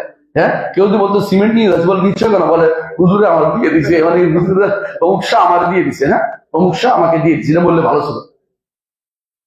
আল্লাহ হাল আমরা যাচ্ছি না, বলতে চাচ্ছি যে এরা দুর্বল কত বেশি, যাদের এরা কিছু সৃষ্টি করতে পারে না। সৃষ্টি তো দূরের কথা, নিজেকেও বাঁচাইতে পারে না, সৃষ্টি তো বাঁচানো দূরের কথা, কিছু নিয়ে গেল এটাকে উদ্ধার করতে পারে না, এটাকে বাধাও দিতে পারে না, সবচেয়ে অপারগ, এদেরকে ইবাদত করার কোনো সুযোগ নেই। সবচেয়ে সৃষ্টির মধ্যে সবচেয়ে অপারগ হচ্ছে এরা। জুবাবে কিছু নিয়ে গেলেও পারে না, ডুবার থেকে উদ্ধার করতেও পারে না, বাধাও দিতে পারে না, মাছি নিয়ে যায় সেটাকে। সবচেয়ে নিকৃষ্ট মানুষ সবাই বলে ডুবা, মাছিকে কেউ ভালো পছন্দ করেন। তারপরে মাছি যদি এরকম হয়, এদের মাবুদ এর চেয়ে খারাপ। মাছি তো উঠতে পারে, মাছি এসে কান ঘন করতে পারে, ডিস্টার্ব করতে পারে, বুঝলেন কিনা? দেখুন মাছি কিন্তু ভালো ডিস্টার্ব করতে, এগুলি কিছুই না, ঠায় ঠায় দাঁড়িয়ে আছে, এদিক সেদিক নড়ে চড়ে না। এই কবরওয়ালা যদি কোনো কিছু করতে পারতো, কবরওয়ালা নিচে, কবর নিচে 1 মিনিট থাকতো না, কইতো বাড়িতে আমার অনেক কিছু রেখে আসছি, তাই না, টাকা পয়সা, হ্যাঁ, বউ রেখে আসছি, তাই না, কবরওয়ালা কিছু করতে পারে না। এটা যতক্ষণ একটা মানুষের ইমানে না ঢুকবে, ইমানদার হতে পারবে না সে। কবরওয়ালা আপনার কিছুই করতে পারে না, কবরের কাছে আপনার কিছুই প্রাপ্তি নাই। কবরের কাছে যদি কেউ একটা জিনিস বলে যে আমার জন্য সুপারিশ করবেন, তবে কাহরে সঙ্গে সঙ্গে মুশরিক। সুপারিশ কার কাছে দিব? আল্লাহর কাছে। আল্লাহ তাআলাকে বলতে পারবে আল্লাহ আমাকে নেককারদের সুপারিশ নসিব করে বলতে পারবে, কিন্তু কবরের কাছে চাইতে পারবে, চাইলেই মুশরিক, সঙ্গে সঙ্গে মুশরিক। আর আমাদের দেশে কবর শুধু সুপারিশ চাওয়া না, সিজদায় করে পড়ে গেছে, কথা 1 জন 2 জন নাকি, হাজার হাজার এই মানব গোষ্ঠী সিজদাতে পড়ে রয়েছে কবরের সামনে। এগুলিকে কি বলবেন আপনি মুশরিক না বলে? এগুলির প্রতি আপনি ইসলামকে কিভাবে প্রতিষ্ঠা করবেন, এগুলি আপনার জানা দরকার। আগে আর জানা দরকার যে এরা কত দুর্বল, এটা আমাদের বোঝা দরকার। এরপরে বলছে আল্লাহ তাআলা দাওয়াত তাআলিব ওয়াল মাতলুব, যার ব্যাখ্যা আমি করেছি যে দুদিক থেকেও দুর্বল তারা। মাতলুব তাআলিব যদি কোনো আবেদ আর মাহবুদ হয়, উপাস্য আর উপাসিত হয়, তারাও দুর্বল। আর যদি উদ্দেশ্য হয় যে খাবার খাবার নিয়ে গেছে কে, মাছি, জাত থেকে নিচে, উভয় দুর্বল। মাছি জাত থেকে নিচে, সেও দুর্বল, মাছিও দুর্বল। মাছ দুর্বল কোনো সন্দেহ নাই। মাছির হাতে থাপ্পড় দিলে মরে যায়, ভালো করে মার দিতে পারলে, যদিও মার দেওয়া একটু কঠিন আছে, মাছি মার কেরানি বলা কত কঠিন আছে, তাই না, সহজ না। আচ্ছা যাক, এখন আমরা বুঝতে পারলাম যে কেউ মহান আল্লাহ, যিনি সবকিছু স্রষ্টা, ক্ষমতার অধিকারী, যার শক্তির সাথে কোনো শক্তির তুলনা চলে না, যিনি সবকিছু সৃষ্টি করেছেন, তার সাথে কোনো কিছুকে যদি নিয়ে আসে কেউ, তার মতো হতে চায় কেউ, তার মতো কিছু সৃষ্টি করতে চায়, তার মতো কিছু বানাতে চায়, তার সৃষ্টির মতো, তার ফেইলের মতো, আফআলের মতো কোনো আফআল তৈরি করতে চায়, সে ব্যক্তি সবচেয়ে বড় জালেম। কিনা বলে? সবচেয়ে বড় জালেম। কারণ জুলুম হচ্ছে যেই জায়গার জিনিস ওই জায়গায় না রেখে আরেক জায়গায় রাখা নাম জুলুম। কথা বলছেন কিনা? এটা আমাকে দিয়ে দেওয়াটা হচ্ছে হক, আদল, ইনসাফ। আমার এটা নিয়ে আরেকজনের কাছে দিয়ে দিলেন, আপনি জুলুম করলেন, বুঝলেন তো? আল্লাহর হক হচ্ছে যে সৃষ্টি তিনি করেছেন এবং তাকেই স্রষ্টা মানতে হবে। সৃষ্টির মতো হওয়ার, স্রষ্টার মতো হওয়ার চেষ্টা করা যাবে না, স্রষ্টার মতো কোনো কার্য করা যাবে না। আপনি কি করলেন? স্রষ্টার মতো হওয়ার চেষ্টা করেন, আপনি জুলুম জানেন না? জালেম। যিনি সর্বময় ক্ষমতার অধিকারী, যার ক্ষমতার কাছে কোনো কিছু আসতে পারে না, যার ক্ষমতা অপ্রতিরুদ্ধ, যার শক্তি অপ্রতিরুদ্ধ, এবং যিনি কারণ আলা মিসাল সাবেক, কোন পূর্বতন উদাহরণ ছাড়া, নমুনা ছাড়া আপনাকে সৃষ্টি করেছেন, ওই আল্লাহর মতো করে, ওই আল্লাহর সৃষ্টির মতো করে আপনি সৃষ্টি করতে পারেন না। কথা বুঝতে পারছি? যেমন আপনি আল্লাহর জাতের মতো জাত তৈরি করতে পারেন না, যেমন আপনার আল্লাহর নামের মতো নাম নিতে পারেন না, আল্লাহর গুণের মতো গুণ আপনি দাবি করতে পারেন না, আল্লাহর কর্মের মতো কর্ম আপনি দাবি করতে পারবেন না, সৃষ্টি করতে পারবেন। পারলে আপনি শিরিক করলেন, আপনি শিরিক করলেন। কথা বুঝতে পারছি? কেউ যদি বলে যে আল্লাহর কর্মের মতো কর্ম তৈরি করতে পারি, আমি শিরিক করছি। এখন কেউ বলে এটা বলি না, সে যদি বলে যে আমি তো শুধুমাত্র দাবি করি না, এই কাজটা করে যাচ্ছি, তখন গুনাহগার হবে, হারাম হবে। কিন্তু ওইটা পর্যন্ত মাথায় আসছে, তখন শিরিক পর্যন্ত চলে যাবে। কখনো কখনো শিরিক পর্যন্ত যায়, কখনো কোনো গুনার পর্যায়ে থাকে। কখন গুনার পর্যায়ে থাকবে? যতক্ষণ অন্তরের ভিতরে এইটা না আসবে তার মতো আমিও বানাইতে পারি। আর যখন এইটা না বলে বানাচ্ছি, আল্লাহ যেমন বানাইছে আমি এরকম বানাই দেখি, তাহলে এটা কি হবে? তখন গুনার কবিরা গুনাহ হবে। আল্লাহ যেমন বানাচ্ছে এরকম বানাতে পারি বললে, আর যদি বলে এরকম আমি বানাই দেখি এরকম মানুষের মতো বানাচ্ছে, এই চেষ্টাটাই হচ্ছে কবিরা গুনাহ। এটা দাবি করে না যে আমি বানাইতে পারি না, বলে নাই, কিন্তু আমি তার মধ্যে গিয়ে এরকম সুন্দর করে বানাইতে পারি না, এই চেষ্টা করাটা হচ্ছে এই কবিরা গুনাহ। এই চেষ্টা করাটা কবিরা গুনাহ। কবিরা গুনাহ এবং শিরকের মধ্যে এখানে একটা ছোট্ট একটা রেখা আছে, এই রেখাটা বুঝতে হবে। কথা বুঝছেন? আল্লাহ সৃষ্টির মতো হওয়া, সৃষ্টির মতো করা, আর হলো আমি বানাচ্ছি দেখি কিরকম হয়, এইটা হলো নিষিদ্ধ, হারাম। আরেকটা হলো আমি ওটার মতো বানাবো, এটা বলে শিরিক হয়ে যাবে। আল্লাহ কর্মের মতো কর্ম তৈরি করার চেষ্টা করা যাবে না। কথা বুঝতে পারছি? কেউ দাবি করলে শিরিক হয়ে যাবে। এই জন্য আল্লাহ তাআলা আয়াতের শেষে একটা বলছেন, গুরুত্বপূর্ণ, ইন্নাল্লাহা লাকাউইয়্যুন আজিজ, দুটো শব্দ বলছে। আল্লাহর নাম কোরআনে কারিমে আল্লাহর নাম যখন আসে তখন এটাকে সবসময় খেয়াল করবেন কেন এই দুটি নাম এখানে আসছে। একটা হলো কাউই তিনি, একটা হলো আজিজ তিনি। কাউই অর্থ কি? কাউই এবং কুদরত, কুওয়াত এবং কুদরতের মধ্যে পার্থক্য কি? কে বলতে পারবে তোমাদের? হ্যাঁ, কুওয়াত অর্থ কি জানেন? শক্তিমান। কাউই। কুদরত অর্থ ক্ষমতা, কুদরত ক্ষমতা, কু অর্থ শক্তি। ক্ষমতার শক্তির তুমি বুঝুন তো। শক্তি ধরেন আপনি দেখেন অনেক মানুষ অনেক শক্তি, তাই না, কিন্তু দেখবেন তো হেরে গেছে। আরেক মানুষ বুদ্ধিতে টিকে গেছে, কত বুঝুন তো, বুঝুন তো। তাহলে বোঝা গেল কুদরত আর কুয়া এক জিনিস না। আল্লাহ তাআলা উভয়টাই, তিনি সর্বদিক থেকে ক্ষমতাবান, সর্বদিক থেকে শক্তিমান। মানুষের ভিতরে কেউ দেখবেন যে এটা পারে এটা পারে না, সে তখন সে বলবেন যে সে ব্যক্তি কি পারে না, যেহেতু তার কুদরত নাই, করার ক্ষমতা নেই। হ্যাঁ, আবার কোন মানুষের একবারে শক্তি মোটা সোটা মানুষ আছে, দেখবো যে কাজের বেলায় কোনো সন্তান কোনো কাজ করতে পারে না। হ্যাঁ, একজনের সুন্দর হাতের লেখা লিখতে পারে, মোটা হলে কি হাতের লেখা সুন্দর হইব?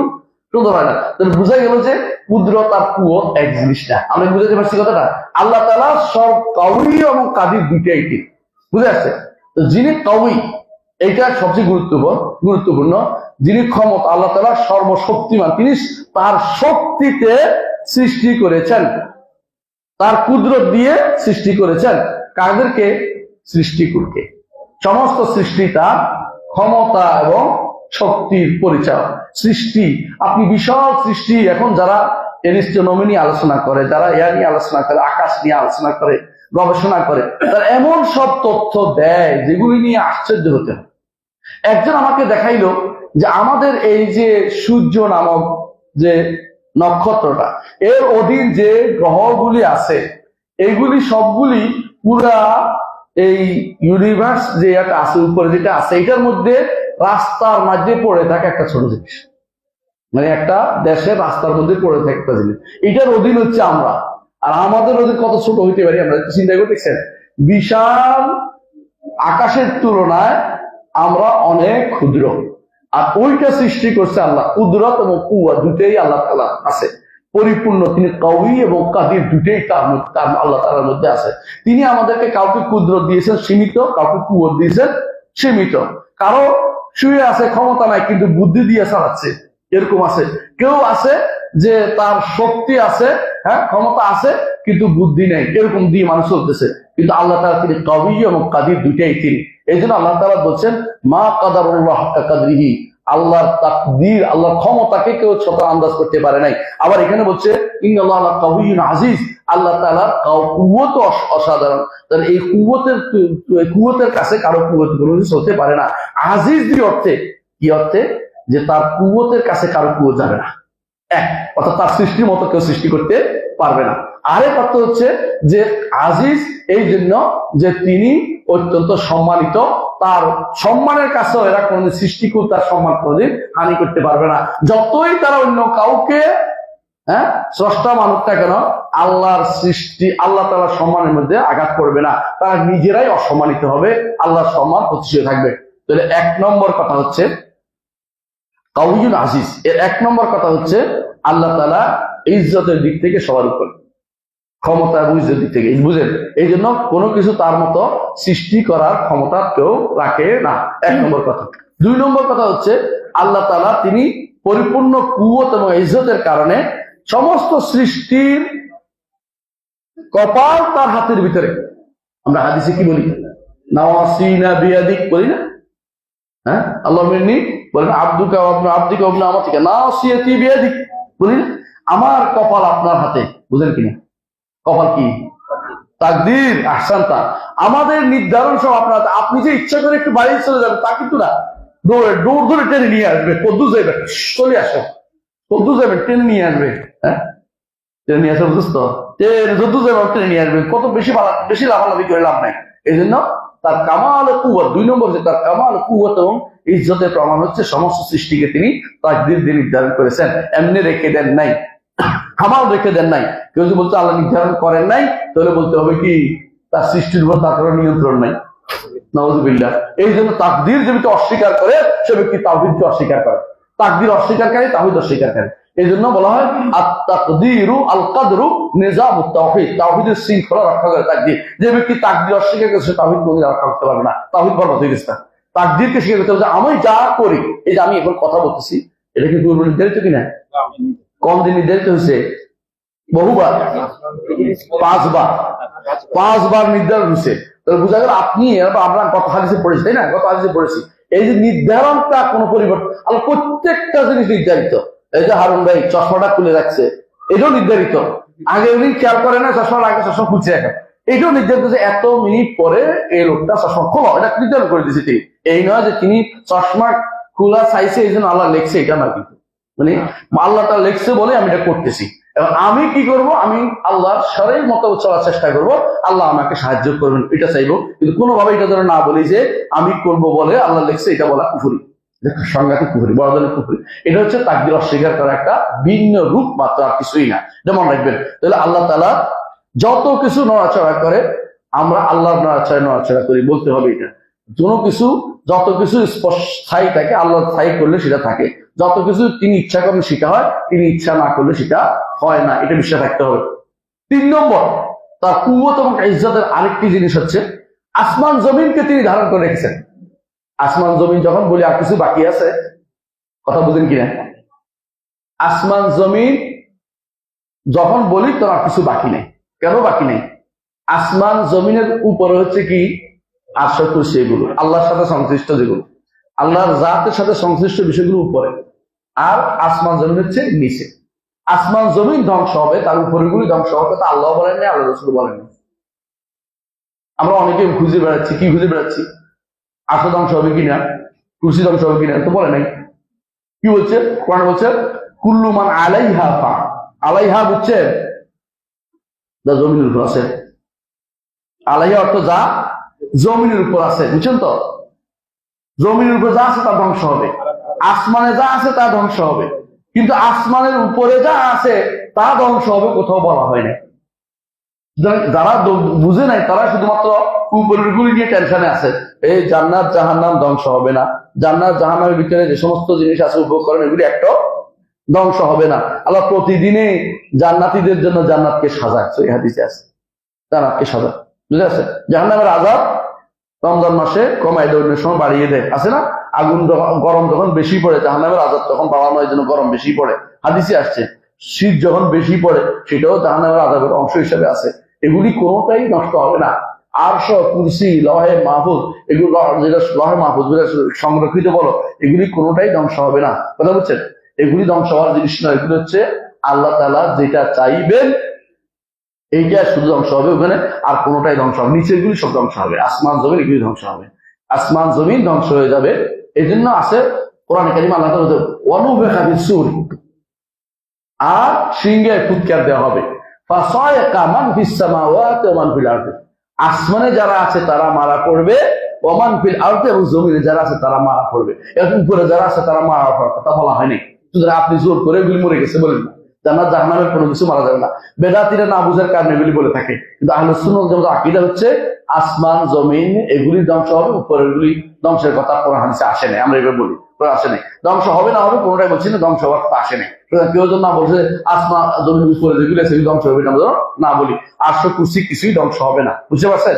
আল্লাহ তাআলার সাথে সংশ্লিষ্ট কোনো কিছু ধ্বংস হবে না। এটাই এই জন্য বলা হয় যে কোরআনে কারিমে অনেকের অর্থ করার ক্ষেত্রে খেয়াল রাখতে হবে যে কোন শব্দের কি অর্থ করতেছে, এই জন্য খেয়াল রাখা দরকার। আচ্ছা গেল, আল্লাহ যে আসমান জমিনকে ধারণ করছে, এটা কিসের প্রমাণ? কুয়া। ইন্নাল্লাহা ইউমসিকুস সামাওয়াতি ওয়াল আরদা আন তাজুলা ওয়া লা ইন যালাতা ইন আমসাকাহুমা আহাদ মিন বা'দি।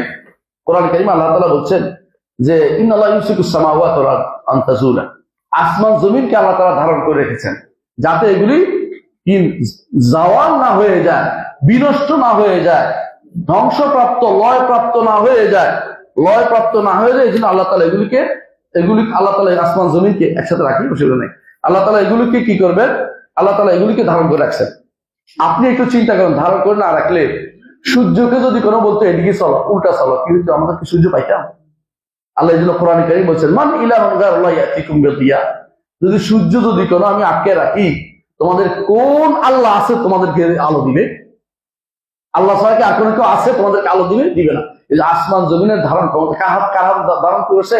আল্লাহ তাআলা। আমার কথা নয়, সূরা ফাতিরের 120 নম্বর আয়াতে আল্লাহ তাআলা বলেছেন, এবং বলেছেন ওয়ালা ইন জালাতা, যদি এই দুইটা চলে যায়, ইন আমসাকাহুমা মিন আহাদিন মিন বা'দি, কে আনতে পারে আল্লাহ ব্যতীত আর কেউ গুলি নিয়ে আসতে পারে আসমান জমিন? জমিন যদি ধ্বংস হয়, একটু চিন্তা করেন তো, যদি 5 মিনিট জমিনের মধ্যে একটা কি আসে, কম্পন আসে, কি বলে এটারে? ভূমিকম্প। আপনি কি করেন? বাচ্চা ভুলে যায়, নিজের বাচ্চা ভুলে রাস্তায় চলে যায়, হ্যাঁ যায় না? আমি নিজে দেখছি, একবার আমরা ফেনীতে ছিলাম, আমি এবং ডক্টর সাইফুল্লাহ সবাই একটা কাজ দিয়েছিলাম।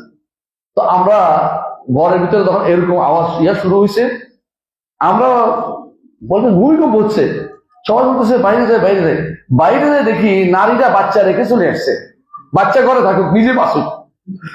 বহু নারী বেরিয়ে চলে আসছে, হারাস্তে, কি আপনার বাচ্চা কোথায়, আপনার বাচ্চা কোথায়? বাচ্চা তো ঘরে। আপনি আর নিজে বাঁচলে বাচ্চার না, মানে আগে নিজে বাঁচা চিন্তা করতেছে, বুঝলেন? জমিন যদি কোনো 5 মিনিট কাঁপে, 5 মিনিট কাঁপে তো মাত্র 1.5 মিনিট 2 মিনিট কাঁপে, 1 মিনিট কাঁপে, 5 মিনিট কাঁপলে আপনি ঠিক থাকতে পারবেন না। আসমান জমিন যদি কোনো দুটেই যদি কোনো আল্লাহ কম্পিত করে, আপনি কি থাকতে পারবেন? এটা হলো কুওয়াতের প্রমাণ। ইন্নাল্লাহ লাকাওয়িয়্যুন আজিজ। তার মতো করে সৃষ্টি করতে আপনি কেন যান? আপনি কত দুর্ভাগ্য, আপনি কি বুঝতে পারেন না? এটা করতে পারেন না। 4 নম্বর আরেকটি আল্লাহর কামাল কুওয়া, পরিপূর্ণ কুওয়াতের প্রমাণ হচ্ছে যে তিনি আবার সবাইকে পুনর্জীবন দিবেন, আবার সবাইকে পুনর্জীবন দিবেন। এবং সেটা কিভাবে?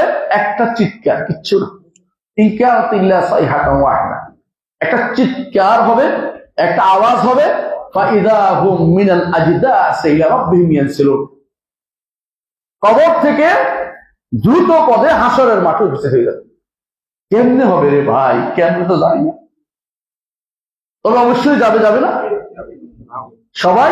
আল্লাহ তাআলা কোরআনে কারীমে বলেছেন কান্নাহু মিলা নুসুবি ইউফিদুন, মনে হয় যেন তারা সুনির্দিষ্ট লক্ষ্য বস্তুর দিকে দৌড়াচ্ছে। আপনাকে যদি বলা হয় এখান থেকে 1 মাইল হাঁটে দৌড়াইলে যে আগে যাবে তারে 1 লাখ টাকা পুরস্কার দেওয়া হবে, আপনি যেভাবে দৌড়ে যাবেন হাসরের মাঠে সেভাবে দৌড়ে যাবেন আল্লাহর সামনে, মানে এদিক সেদিক কিছু করবেন না।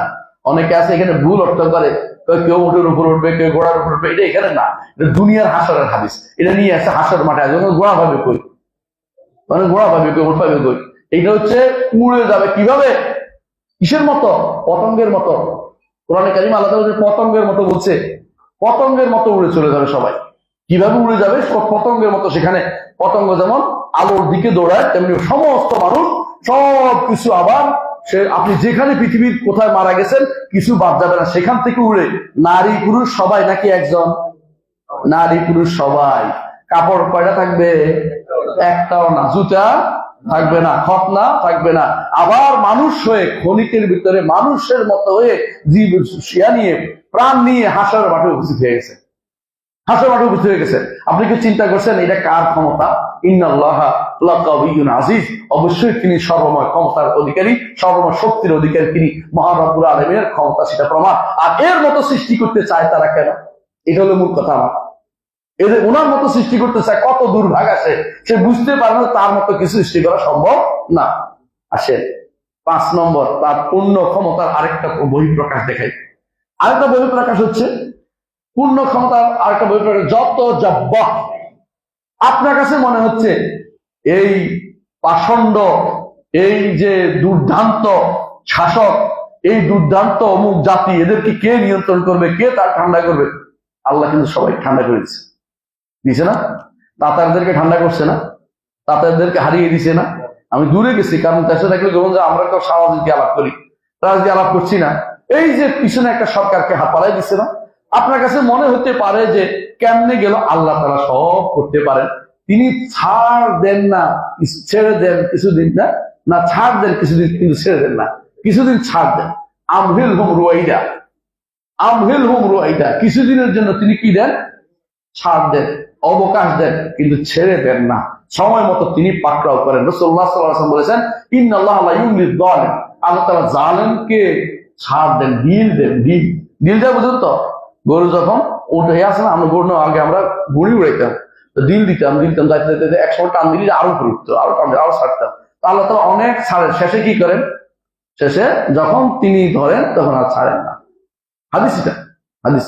এই হাদিস বোঝা যাচ্ছে যে তিনি তার ক্ষমতা, পূর্ণ ক্ষমতা এটা যে কেউ কোনোদিন বলতে পারবে না আমি ধরা ছোঁয়ার বাইরে চলে গেছি। না, তুমি যদ্দূরে যাও আল্লাহ পাকড়াওর ভিতরে জালেমদেরকে তিনি সবসময় পাকড়াও করেন। জালেমরা হয়তো বুঝতে পারে না, এমন সময় বুঝতে পারে তখন আর পিছনে ফেরার সুযোগ থাকে না। কারণ যত কিছুই করেছে শেষে পানিতে ডুবে মরেছে। কেন পানিতে ডুবে বলেন তো? পানিতে ডুবার কারণটা কি? কারণ সে পানি নিয়ে অহংকার করেছিল। সে বলেছিল হাজিল আনহার তাজরি মিন তাহতি, এই যে নদী নালাগুলি আমার নিচ দিয়ে গেছে। মুসা তো বলতেছে জান্নাতের নিচ দিয়ে নদী নালা যাবে, আমার নিচ দিয়ে তো নদী নালা যাচ্ছে। ফাইজলামি হয়েছে। আল্লাহ তাআলা তার এইটা তো ভিতরে তোর ডুবাই মারবো, যেটা নিয়ে তুই অহংকার করেছিস, অহংকারের জায়গাতে ডুবাই মারবো। বুঝছেন? যারা এই যে অহংকারের জায়গাতে ওদের ডুবাই মারছে, ক্ষমতা দেখাইছে কে? নমরুদে। তো যদিও ঘটনাটা দুর্বল আছে বলে দিচ্ছি, একটা ঢুকছে, মাছি ঢুকছে, হ্যাঁ মশা ঢুকছে, মশার সাথে সে পারে নাই।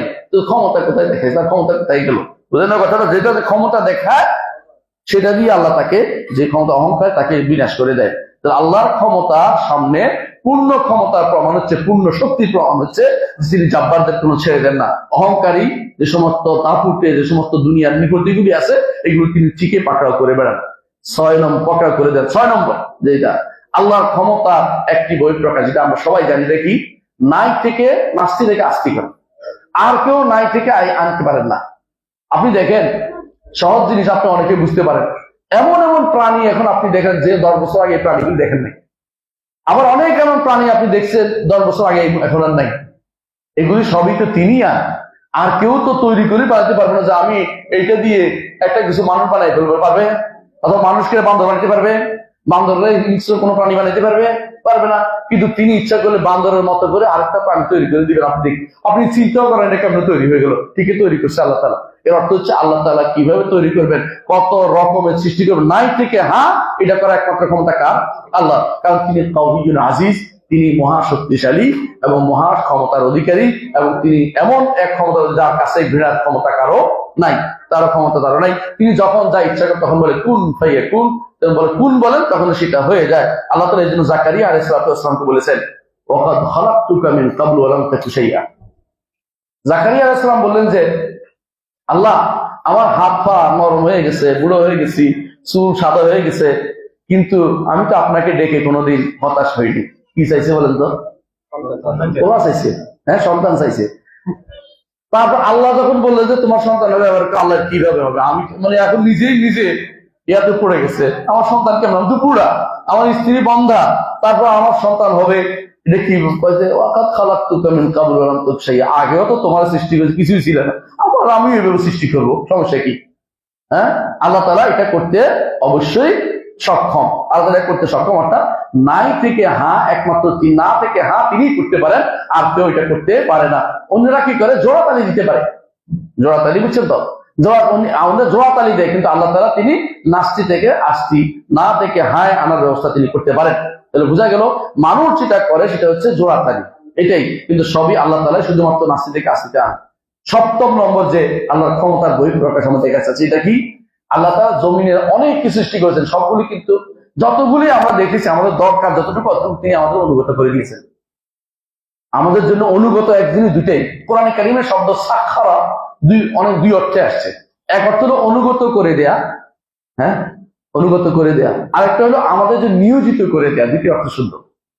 সাখারা শব্দের দুইটা অর্থ, একটা হলো সাখারা, একটা হলো সাখারা, এটা অর্থ হলো একটা হলো অনুগত করে দেয়া।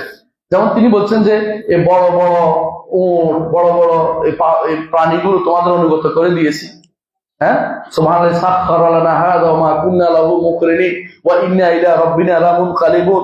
এই যে আয়াতটা আমরা পড়ি কত সফরে উঠলে, সুবহানাল্লাহি সাখখারা লানা হাযা, যে আল্লাহ এগুলিকে আমাদের জন্য আমাদের অনুগত করে দিয়েছেন, এগুলি আমরা উঠতে পারতাম না, কেমন?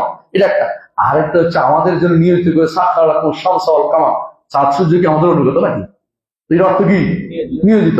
তো সাখখারা শব্দের অর্থ কোথাও হয় কি নিয়োজিত, কোথাও হয় কি অনুগত। এটা মনে রাখতে হবে আমাদেরকে। নাহলে আপনি গুগলটা অর্থ করে দেখবেন যে মানুষকে হাসাইতে পারে সূর্য বুঝি তোমার নিয়োজিত, তোমার অনুগত। সূর্য আমাদের নিয়োজিত করে দিয়েছেন, এমন ভাবে করেছেন শামসা ওয়াল কামার দাইবাইনি, নিয়ম পরিবর্তন করে না, একেবারে সুনির্দিষ্ট নিয়মে অনবরত নির্দিষ্ট সময় মেনে টাইমে চলতেছে। আজকে যেখানে সূর্য উঠছে কিয়ামত পর্যন্ত বাংলাদেশের ওখানেই এই টাইমে এই দিনে ওইখানে সূর্য উঠবে, একটু পরিবর্তন হবে না। কিয়ামত না, সূর্য পশ্চিম দিকে ওঠার আগ পর্যন্ত, এটা বলা উদ্দেশ্য। তাহলে বোঝা গেল যে এই এই সূর্য এই যে নিয়োজিত করে দিয়েছেন আল্লাহ তাআলা, এই নিয়োজিত তার কুওয়াতের প্রমাণ করে, ঠিক না? কুওয়াতের প্রমাণ করে না? এখন যদি কোনো ধরেন একটা মঙ্গল গ্রহ যদি ছুটে গিয়া আরেকটা নক্ষত্রের ভিতরে দিয়ে ঢুকে, লন্ডভন্ড হয়ে যাবে না? বুঝছেন কিনা? আটটার ভিতরে বাড়ি দিয়ে ধাক্কা খায়, অথবা যদি কোনো এই যে আমাদের যে গ্রহগুলি আছে একটার সাথে একটা যদি ধাক্কা লেগে যায় কি হবে? এগুলি কে নিয়োজিত করছে? আল্লাহ তাআলা নিয়োজিত করে দিয়েছেন। তাহলে আপনি এই শুধু সৃষ্টিও নয়, সৃষ্টি করার পরে এগুলি কি করছেন? যথাযথভাবে নিয়োজিত করেছেন, যথাযথ এগুলিকে আমাদের প্রয়োজন যেগুলিকে অনুগত করে দিয়েছেন, যেটা যেটা দরকার ঠিক করে রেখেছেন। একটা হাতি যদি বুঝতো তার পিঠের উপরে তোলায় এতটুকু লাভ দিয়ে ভালো মেরে করতো, কিন্তু আল্লাহ তাআলা নিয়োজিত করেছেন ছোট বাচ্চা হাতিটারে ঘুরে বেড়ায়, এটা আল্লাহ নিয়োজিত, এটা অনুগত করে দিয়েছেন যে এইভাবে ঘুরে পারে, তার বুদ্ধি দিয়ে এটা দৌড়ায়। হাতিরে যেভাবে, এত বড় হাতি যেভাবে ছোট বাচ্চা দৌড়ায়, আশ্চর্য হতে হয় আমাদের কাছে। 8 নম্বর, আল্লাহ তাআলার ক্ষমতার অধিকারের প্রমাণ হচ্ছে কবি, তিনি শক্তিশালী। আপনাকে এমন একটা জিনিস বিবেক দিয়েছেন যে বিবেক কাউকে দেন না। আপনার বিবেকের সাথে কোনো কিছু তুলনা চলে না। আপনি ঘন্টার পর ঘন্টা বিবেক দিয়ে কথা বলতে পারতেছেন। অন্যদের বিবেকটা সীমিত, অন্যের বিবেকটা সীমিত। অন্য যাদেরকে দিয়েছেন তাদেরকে যতটুকু জীবন ধারণের জন্য দিয়েছেন, আপনাকে পৃথিবী আবাদ করার জন্য বিবেক দিয়েছেন। এই জন্য আপনি এই বিবেক নিয়ে আপনি সবকিছু করতে, অনেক কিছু করতে আপনি পারেন। আল্লাহ খালাকাকুম ওয়া মা তা'মালুন, আল্লাহ তোমাদেরকে সৃষ্টি করেছেন, তোমাদের আমলটাকেও তিনি সৃষ্টি করেছেন, এবং তোমরা যা আমল করো সেটাও তিনি সৃষ্টি করেছেন, এবং তোমরা যা আমল করবে সেটাও তিনি সৃষ্টি করে রেখেছেন। এর অর্থ হচ্ছে আল্লাহ তাআলা আমাদের জন্য বিবেকের ভিতরে এমন কিছু দিয়েছেন, আমল করার জন্য ক্ষমতাটাও তিনি দিয়ে দিয়েছেন। এটাই প্রমাণ করে যে তিনি কত কওয়ি এবং আজিজ। তো তার সাথে আর কেউ কিভাবে তার মতো সৃষ্টি করতে পারে? যে কোনোদিনই পারবে না। কারণ কেউ কি এখন যেটাতে করে, অনেকে কি করে জানেন তো? এআই কি বিবেক দিতে পারে? মাঝে মাঝে ভুল করে। তো আমরা তো লিখি যে তুমি তো ভুল করছো, সরি আমি ভুল হয়ে গেছে, এর কেনাকাটি করে না, আমি তো ভুল করছে সেটা। আর তারপরে যারা বানাইছে কি এখন রোবট, তাই না? রোবট বানাইছে না? রোবটের কি করে? অর্ডার দেয়, এটা করো এটা করো। রোবটও মাঝে মধ্যে পারে না, পাক করে পড়ে যায়, মাঝে মধ্যে সে উল্টে পাল্টা করে বেড়ায়। রোবট তো শেষ, রোবটের কাজ হয় না। বোঝা গেল যে এই ক্ষমতা একমাত্র রব্বুল আলামিন। আর রোবট তো সে নাস্তি থেকে আস্তি বানায় নাই, ওখানে একটা ক্যাসেট ঢুকাই দিছে। ক্যাসেটে শুধুমাত্র ক্যাসেটে বলতে থাকে কি, তোমার নাম কি, আমার নাম এটা, আমি কে, তুমি অমুক প্রধানমন্ত্রী, এটা বলতেছে। কিন্তু তুমি কে, তুমি শেফালি বেগম, অমুক বেগম, তাই না? এগুলি চাই বেশি কিছু জানে না। যদি ভালো করে বলা আমার নাম কি বলতো দেখি, বলতে পারে না। আমার নাম তো বলতে পারে না, ওইটা ওরা শিখেছে, ওটা এই জন্য ওটা বলছে। তো সবাই নাম তো বলতে পারবে না। সুতরাং বোঝা গেল যে বিবেকের কি আছে ওখানে। ওইটা বিবেক হচ্ছে মানুষের দেয়া সামান্য জিনিস দেয়া, এটাই। আমরা যদি কোনো ফেসবুকে বা ইন্টারনেটে যেগুলি এআই কে জিজ্ঞাসা করি, ধরেন 5 বছরের জন্য আমরা সব মুছে দিই, যেগুলো আমরা ইত্যাদি দিয়েছি, ইত্যাদি কি দিয়েছি, যেগুলি আমরা ইন্টারনেটে রাখছি, যেগুলো আমাদের ভাষার অনুবাদ করা জিনিস, আরবি বাংলা বিভিন্ন ভাষার অনুবাদ করা জিনিস দিয়েছি, 5 বছর জন্য মুছে দেই, এআই কিন্তু কাজ করবে না। কারণ এআই কিন্তু আমাদের তথ্য চুরি করে। এটা ভালো করে দেখবেন, এআই কি করে দেখবেন, অমুক খানা বলছে, অমুক হুজুরের নামও নিয়ে আসে, অমুক বইয়ের নামও নিয়ে আসে। কারণ এআই কিন্তু চুরি করছে এটা। কারণ তথ্য যেটা আছে এখান থেকে দ্রুত সে ক্যাচ করতে পারে, এর বাইরে এআই কিন্তু কোনো তথ্য জানে না। মানুষের আকল এটা কার দেয়া? আল্লাহর দেয়া। এইটা 8 নম্বর তার কুওয়াতের প্রমাণ, বহিঃপ্রকাশ। 9 নম্বর বহিঃপ্রকাশ হচ্ছে মানুষ এখানে যত টেকনোলজি উন্নয়ন করছে, আর কোনো কিছু টেকনোলজি উন্নয়ন করতে পারে নাই। টেকনোলজি তার মানুষের যে উন্নয়নটা অসাধারণ উন্নয়ন করেছে। আল্লাহ তাআলা আমাদের যে বিবেক দিয়েছে, অন্তর দিয়েছে, তাই না? তারপর কি দিয়েছে? চাঁদ দিয়েছে, এগুলো দিয়েছে। এগুলি দিয়ে আল্লাহ তাআলা এমন একটি সৃষ্টি আল্লাহ তাআলা করেছেন যেগুলি অনন্য অন্য সবকিছু থেকে। এটা প্রমাণ করে যে এইরকম টেকনোলজি উন্নয়ন করার জন্য বিবেক আল্লাহ তাআলা আমাকে দিয়েছে, অন্য কোনো প্রাণীকে দেয় নাই। গরু ছাগল জীবনেও পারবে না, যতই শিক্ষা দেন না কেন। কুকুরকে কেউ কেউ একটু শিক্ষা দিচ্ছে, তাই না? কিন্তু কুকুর কি মানুষের মতো? না, কোনোদিন না, কিছু পারে না। সুনির্দিষ্ট জিনিস নাকে গন্ধ নিতে পারে, কিছুদিন এটা সে বুঝতে পারে। এটা আল্লাহ তাআলা ওই প্রাণীকে ওই প্রাণীর বাঁচার জন্য দিয়েছে, ওইটাকে আমরা কাজে লাগাচ্ছি শুধুমাত্র, এর বাইরে আর কিছু নয়। ওকে তার বাঁচার মতো যে সামগ্রী দিয়েছে ওকে দিয়ে আমরা কাজে লাগাচ্ছি, নইলে অন্য কোনো প্রাণী কেন পারে না? অন্য কোনো প্রাণীকে গন্ধ শোকার, দূর থেকে গন্ধ শোকার মতো যেরকম অবস্থা দেওয়া হয় না বলে সে পারে না। তাহলে বোঝা গেল যে আল্লাহ তাআলা এদিক থেকে তিনি কওয়িয়ুন আজিজ, তার মতো হওয়ার চেষ্টা করা উচিত নয়, তার মতো কর্মকার করতে পারবে না। 10 নম্বর সব শেষে, আল্লাহ তাআলা যদি কোনো সূর্যটাকে আটকে দেয় মানুষ থেকে, বাতাসটাকে বন্ধ করে দেয়, পানিটা বন্ধ করে দেয়, এবং হাওয়াটা না দেয়, বুঝছেন তো কথাটা, আমরা আমাদের পরিণাম কি হবে বলেন তো? মৃত্যু ছাড়া, নির্ঘাত মৃত্যু, কোনো সমস্যা নেই, কোনো কথা নেই। আল্লাহ কোরআনে কারিমের সূরা মুলকের মধ্যে বলেছেন, কুল আরাআইতুম মিন আসবাহা মাউকুম গাওরান ফামান ইয়াতিকুম বিমাইন মাইন। যদি কুল আরাআইতুম আসবাহা মাউকুম গাওরান, যদি পানিটা তোমাদের ভিতরে ঢুকিয়ে দেয়, কে তোমাদেরকে পূর্ণ পানি দেবে? এখন অনেক জায়গাতে পানি পাওয়া যায় না, 800 মিটার বড় পানি পায় না অনেকে। আল্লাহ তাআলা এইভাবে মানুষদেরকে মানে পরীক্ষা করছে, তোমরা কি আল্লাহর কাছে ফিরে আসো কিনা। আবার বাতাস আটকে দিলে কি হবে? খাবার যদি কোনো তৈরি না হয় কি হবে? জমিন থেকে খাবার না হলে কি হবে? আপনি কি বুঝতে পারেন? কোরআন কারীমে আল্লাহ তাআলা সূরা ওয়াকিয়াতে অনেকগুলো জিনিস বলেছেন আফারাআইতুম মা তাজরাউন আনতুম তাজরাউন আম নাহনু যারিউন। তোমরা যে ক্ষেত খামার করো, তোমরা কি খেতে হইতে পারে? সবকিছু হয় না, অনেকের ফসল হয় না, অনেকের ফসল হচ্ছে। আবার দেখো আল্লাহ তাআলা আফারাআইতুম মা তুমনুন, তোমরা যে মানি বের করে সন্তান উৎপাদন করো, এটা তোমরাই করো। অনেকের মধ্যে সন্তান হয় না, তোমাদের হয় এটা দিয়ে তোমাদের কর্ম করার কিছু নেই, একমাত্র আল্লাহ তাআলা সন্তানের ব্যবস্থাপনা তোমাদের করে দেন। সন্তানের ব্যবস্থাপনা কে করে? আল্লাহ তাআলা করে দেয়। আল্লাহ তাআলা আবার আগুনের কথা বলেছে, আফারাআইতুম নার আল্লাতী তুরুন আনতুম আনশাতুম শাজারাতাহা আম নাহনুল মুনশিউন নাহনু জাআলনাহা তাযকিরাতাও ওয়া মাতাআল লিল মুকওয়িন। আলা কুল্লি হাল, আমি আমার বক্তব্য দীর্ঘ করব না। হাদিসটার অর্থ আমরা জানলাম, কিন্তু কিছু শিক্ষা বলে দেই। 1 নম্বর শিক্ষা হচ্ছে, আল্লাহ তাআলা তার সৃষ্টি করার মধ্যে যে বড়ত্ব, মহত্ব, ক্ষমতা, এটা যে কত বিশাল জিনিস, এটা একটু চিন্তা করলে কিন্তু আপনি অবশ্যই ঈমান আনতে বাধ্য হবেন। আজমাতুল্লাহ, আল্লাহর মহত্ব, বড়ত্ব আপনি চিন্তা করেন। এই জন্য আল্লাহ তাআলা কোরআনে কারীম বলেছেন যে তোমরা যেন ইয়াতাফাক্কারুন ফি খালকিস সামাওয়াতি ওয়াল আরদ, আসমান জমিনের সৃষ্টির মধ্যে চিন্তা করতে বলেছেন। কেন? আল্লাহর আজমত ধরা পড়বে। আমাদের বাইরে এখন আসমান জমিনের সৃষ্টি চিন্তা করে না, চিন্তা করে কিসে জানেন তো? কিসে? হ্যাঁ, মাহাদি কখন আসবে ওই চিন্তা করতে বলা হয়নি। তারে বলছে ইতাফাক্কারুন ফি খালকিস সামাওয়াতি, আল্লাহ সৃষ্টির মধ্যে চিন্তা করতে বলছে, যেটা আসে না এটার মধ্যে নয়। কথা বলছেন কিনা? গায়েবের ভান্ডারে নয়, এটা চিন্তার জায়গা নয়, গায়েবের ভান্ডারে চিন্তার জায়গা নয়, এটা ভুল। আসমান জমিনে চিন্তা করতে বলেছে, বুঝলেন? আল্লাহ তাআলার সৃষ্টির মধ্যে চিন্তা করতে বলেছে। সৃষ্টি যেটা আসে নাই ওটার মধ্যে চিন্তা করতে, যেটা আপনার সামনে আছে এটা চিন্তা করেন। একটা মানুষের দিকে চিন্তা করেন, নিজের দিকে নিজের মধ্যে চিন্তা করেন যে আমি কি আসছিলাম, কি হইলাম, কি হয়ে যাচ্ছি, দিন দিন কত খারাপ অবস্থা যাচ্ছি, দিন দিন কত ভালো অবস্থা যাচ্ছি, এটা বুঝেন। এটা বুঝলে আপনি বুঝবেন যে আল্লাহর কথা আপনার স্মরণ হবে। 1 নম্বর শিক্ষা। 2 নম্বর শিক্ষা হচ্ছে, আল্লাহ তাআলা এইটা বুঝিয়ে তাওহীদুল, আমি তিনি শুধুমাত্র স্রষ্টা, আর কেউ সৃষ্টিও করতে পারবে না, সত্তা নাই, আর কোনো সত্তা নাই, আর কোনো এই সমনামের কেউ নাই, সমনামের কেউ নাই, তার মতো গুণের অধিকারী কেউ নাই, তার মতো কর্ম অধিকারী কেউ নাই। সুতরাং কার ইবাদত করা দরকার? একমাত্র আল্লাহর ইবাদত করা দরকার। এইটা যে আল্লাহ তাআলা রুবুবিয়্যাহ উল্লেখ করে তিনি ইবাদতের জন্য একমাত্র তারই হয়, এটা তিনি বাধ্য করছেন। 3 নম্বর শিক্ষা হচ্ছে, আল্লাহ তাআলা সৃষ্টির মতো করে সৃষ্টি করাটা কি? হারাম। বুঝা যাচ্ছে? প্রথম কথা হারাম, বিস্তারিত আমরা আলোচনা করবো। সৃষ্টির মতো করে কোন সৃষ্টি তৈরি করা জায়েজ নাই, এরকম বানানো কুফি বানাই ফেলা, এটা জায়েজ নাই। 4 নম্বর হচ্ছে যে কেউ যদি এটা করে তাহলে হয় তাওহীদ নষ্ট হবে, না তাওহীদ কমে যাবে। গুনাহ করলে তাওহীদ কমবে, আর যদি কোনো তাওহীদ নষ্ট করে যদি শিরক হয়ে যায়, তাওহীদ নষ্ট হয়ে যাবে। কথা বুঝছেন তো? এর কমে যাবে না, হয় নষ্ট হবে না কমে যাবে, দুইটা হ্রাস হয়ে যাবে। 5 নম্বর শিক্ষা হচ্ছে যে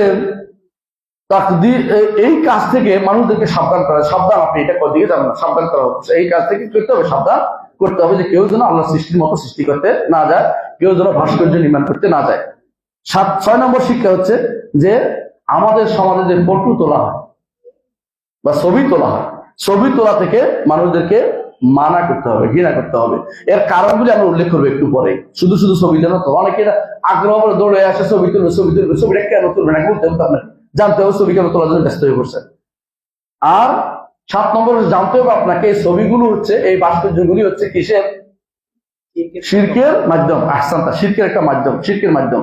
8 নম্বর হচ্ছে এগুলি ফেরেশতা প্রবেশে কি করে? নিষেধ করে। আল্লাহর রহমত থেকে মানুষকে বিরত, দূরে রাখে এগুলি থেকে, এগুলি দূরে থাকতে হবে। আমরা অনেকগুলো জিনিস শিখলাম, তো মূল কথা যে অবশ্যই ভাস্কর্য নির্মাণ করা যাবে না। এই মাসলার উত্তর আমি একটু বিস্তারিত দিচ্ছি, এরপর ইনশাআল্লাহ আমাদের দাস শেষ হয়ে যাবে। আমরা অনেকেই বলি এই মাসালাটা জানা দরকার যে ছবি তোলা জায়েজ কিনা, প্রথম হলো এটা, তাই না? এখন প্রশ্ন হচ্ছে এই জাতীয় ছবি বানানো, একটা হলো ছবি বানানো, একটা হলো ছবি উঠানো। একটা বানানো আর উঠানোর মধ্যে একটা পার্থক্য করতে হবে, এক নম্বর কথা।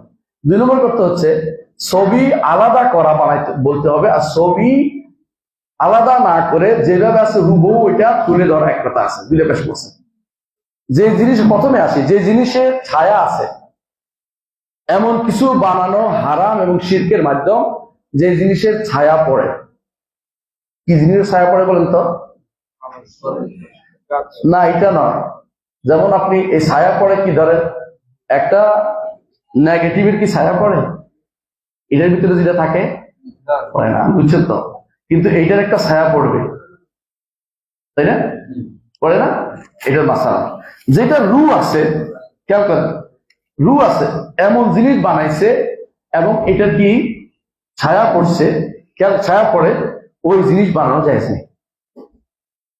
প্রথম কথা বুঝে আসছে তো? এটাকে বলা, যেমন এটা হচ্ছে ইয়া বানানো, ভাস্কর্য, যেটা মোট সোজা কথা, এটা ভাস্কর্য। ভাস্কর্য কি বলে? ছায়া পড়ে। ভাস্কর্য কিসের বানায়? রুহের, মানে যে রু জাতীয় জিনিসের। এটা বানানো কি শিরিক এবং শিরকের মাধ্যম এবং হারাম, শিরকের মাধ্যম এবং হারাম। কিন্তু ধরো এর মধ্যে একটা জিনিস আছে যেগুলোতে কিনে ছবি নেই, মানে মানুষ সৃষ্টির করে ছবি নেই। তো কিসের আছে? যেমন একটা পেয়ালা বানাইছে বড় করে, একটা সাইকেল বানাইছে বড় করে। তখন জিদ্দাতে একটা সাইকেল আছে বড়, তো পাকিস্তানি একটা আমার বলতেছে আমাদের দাদা আদমের সাইকেল, এটা বিশাল এক সাইকেল। আসার সময় দেখছি যে এটার মধ্যে একটা বানাইছে আংটি একটার মতো বানাই রাখছে। আমি বলছি এটা কিসের? ওটা দাদা আদম, এটা কাঠটা, এটা বলতে পারে না। এইটা কি কোনো প্রাণীর? না। এই জন্য কোরআনে কারিমে আল্লাহ তাআলা উল্লেখ করেছে, সুলাইমান আলাইহিস সালাম তিনি বানাইতেন কি, ইয়ামালুন লাহু মা ইয়াশা মিন মাহারিবা, মেহরাব বানাইতেন, ঘর বানাইতেন, বুঝছেন তো? তামাযিলা ওয়া জিফানিন কাল জাওয়াবি ওয়া কুদুরির রাসিয়াতিন, যে ডেক্সি বানাইতো বড় বড়, কি জন্য? খাওয়ানোর জন্য, বুঝছেন তো? মেহরাব বানাইতো, সুন্দর সুন্দর ছবি নাই এমন জিনিস বানাই দিত জিনেরা, কার জন্য? সুলাইমান আলাইহিস সালামের জন্য। এগুলি এই জন্য হারামের ভিতরে পড়ে নাই, কথা বুঝছো তো? কারণ এগুলি কোনো প্রাণীর কিছু না। প্রাণীর ছবি না হইয়া যদি জিনিসপত্রের ছবি হয়, তাহলে প্রাথমিক দৃষ্টিতে এগুলি কিসের ভিতরে পড়বে না? হারামের ভিতরে পড়বে না। এটা একটা গোষ্ঠী। আরেকটা হচ্ছে যার কোনো ছায়া নেই, ছায়া পড়ে নাই কিন্তু প্রাণী, ছায়া পড়ে নাই কিন্তু প্রাণীর ছবি, তাহলে সেটাও কি হবে? হারাম হবে, হারাম হবে, সেটাও হারাম হবে। আরেকটা আছে যে যেটাতে কোনো ছবি নেই, মানে প্রাণী লা সুরাতা ফি, মানে তার কোনো কি নাই, রু নাই, কোনো প্রাণী নাই, রুহে নাই এটার মধ্যে, এটার জন্য গাছ গাছালি হয়, তাহলে সেটা জায়েজ হবে। একটা বলছিলাম, একটা কি বলছিলাম আবার বলি, বলে দেবো। একটা কি সৃষ্ট প্রাণ আছে এবং ছায়া বানাইছে, ছায়ার মতো করে বানাইছে, যেটা সৃষ্ট ছায়া পড়ে, এটা বিলেজমা হারাম, সবার দিকে হারাম। একটা আছে প্রাণ আছে তবে বানাইছি এমন ভাবে ছায়া পড়ে নাই, বানাইছি অত কি, যেমন আঁকছি বসে বসে, আঁকলে তো ছায়া পড়ে নাই। একটা কাগজের মধ্যে আমি বসে বসে কার আঁকলাম, কোন মানুষের ছবি আঁকলাম, মানুষের ছবি হলো না, তাহলে এটা কি হবে? ছায়া না পড়লে এটা হারাম। ছবি আঁকা, এই জন্য কোনো প্রাণীর ছবি আঁকা জায়েজ নেই।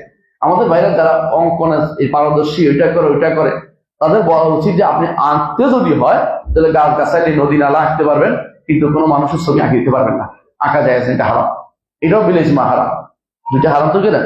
3 নম্বর হচ্ছে যেটা মেশিনে তোলা হয়, যেভাবে আছে হুবহু, এটা আনছি কি জন্য? আল্লাহ ইয়া উদ্দেশ্য নয়। এই জায়গাতে মতভেদ শুনে মাসালা, এই জায়গাতে মতভেদ নয়। এখানে যে প্রয়োজন হয় জায়েজ হবে। যেমন আমাদের ছবি লাগে কিসের জন্য লাগে? পাসপোর্টের জন্য বা পেশার জন্য অথবা অফিসের লাগে, এগুলি প্রয়োজনে জায়েজ হবে, অপ্রয়োজনে কি হবে? হারাম হবে, কথা বুঝছেন তো?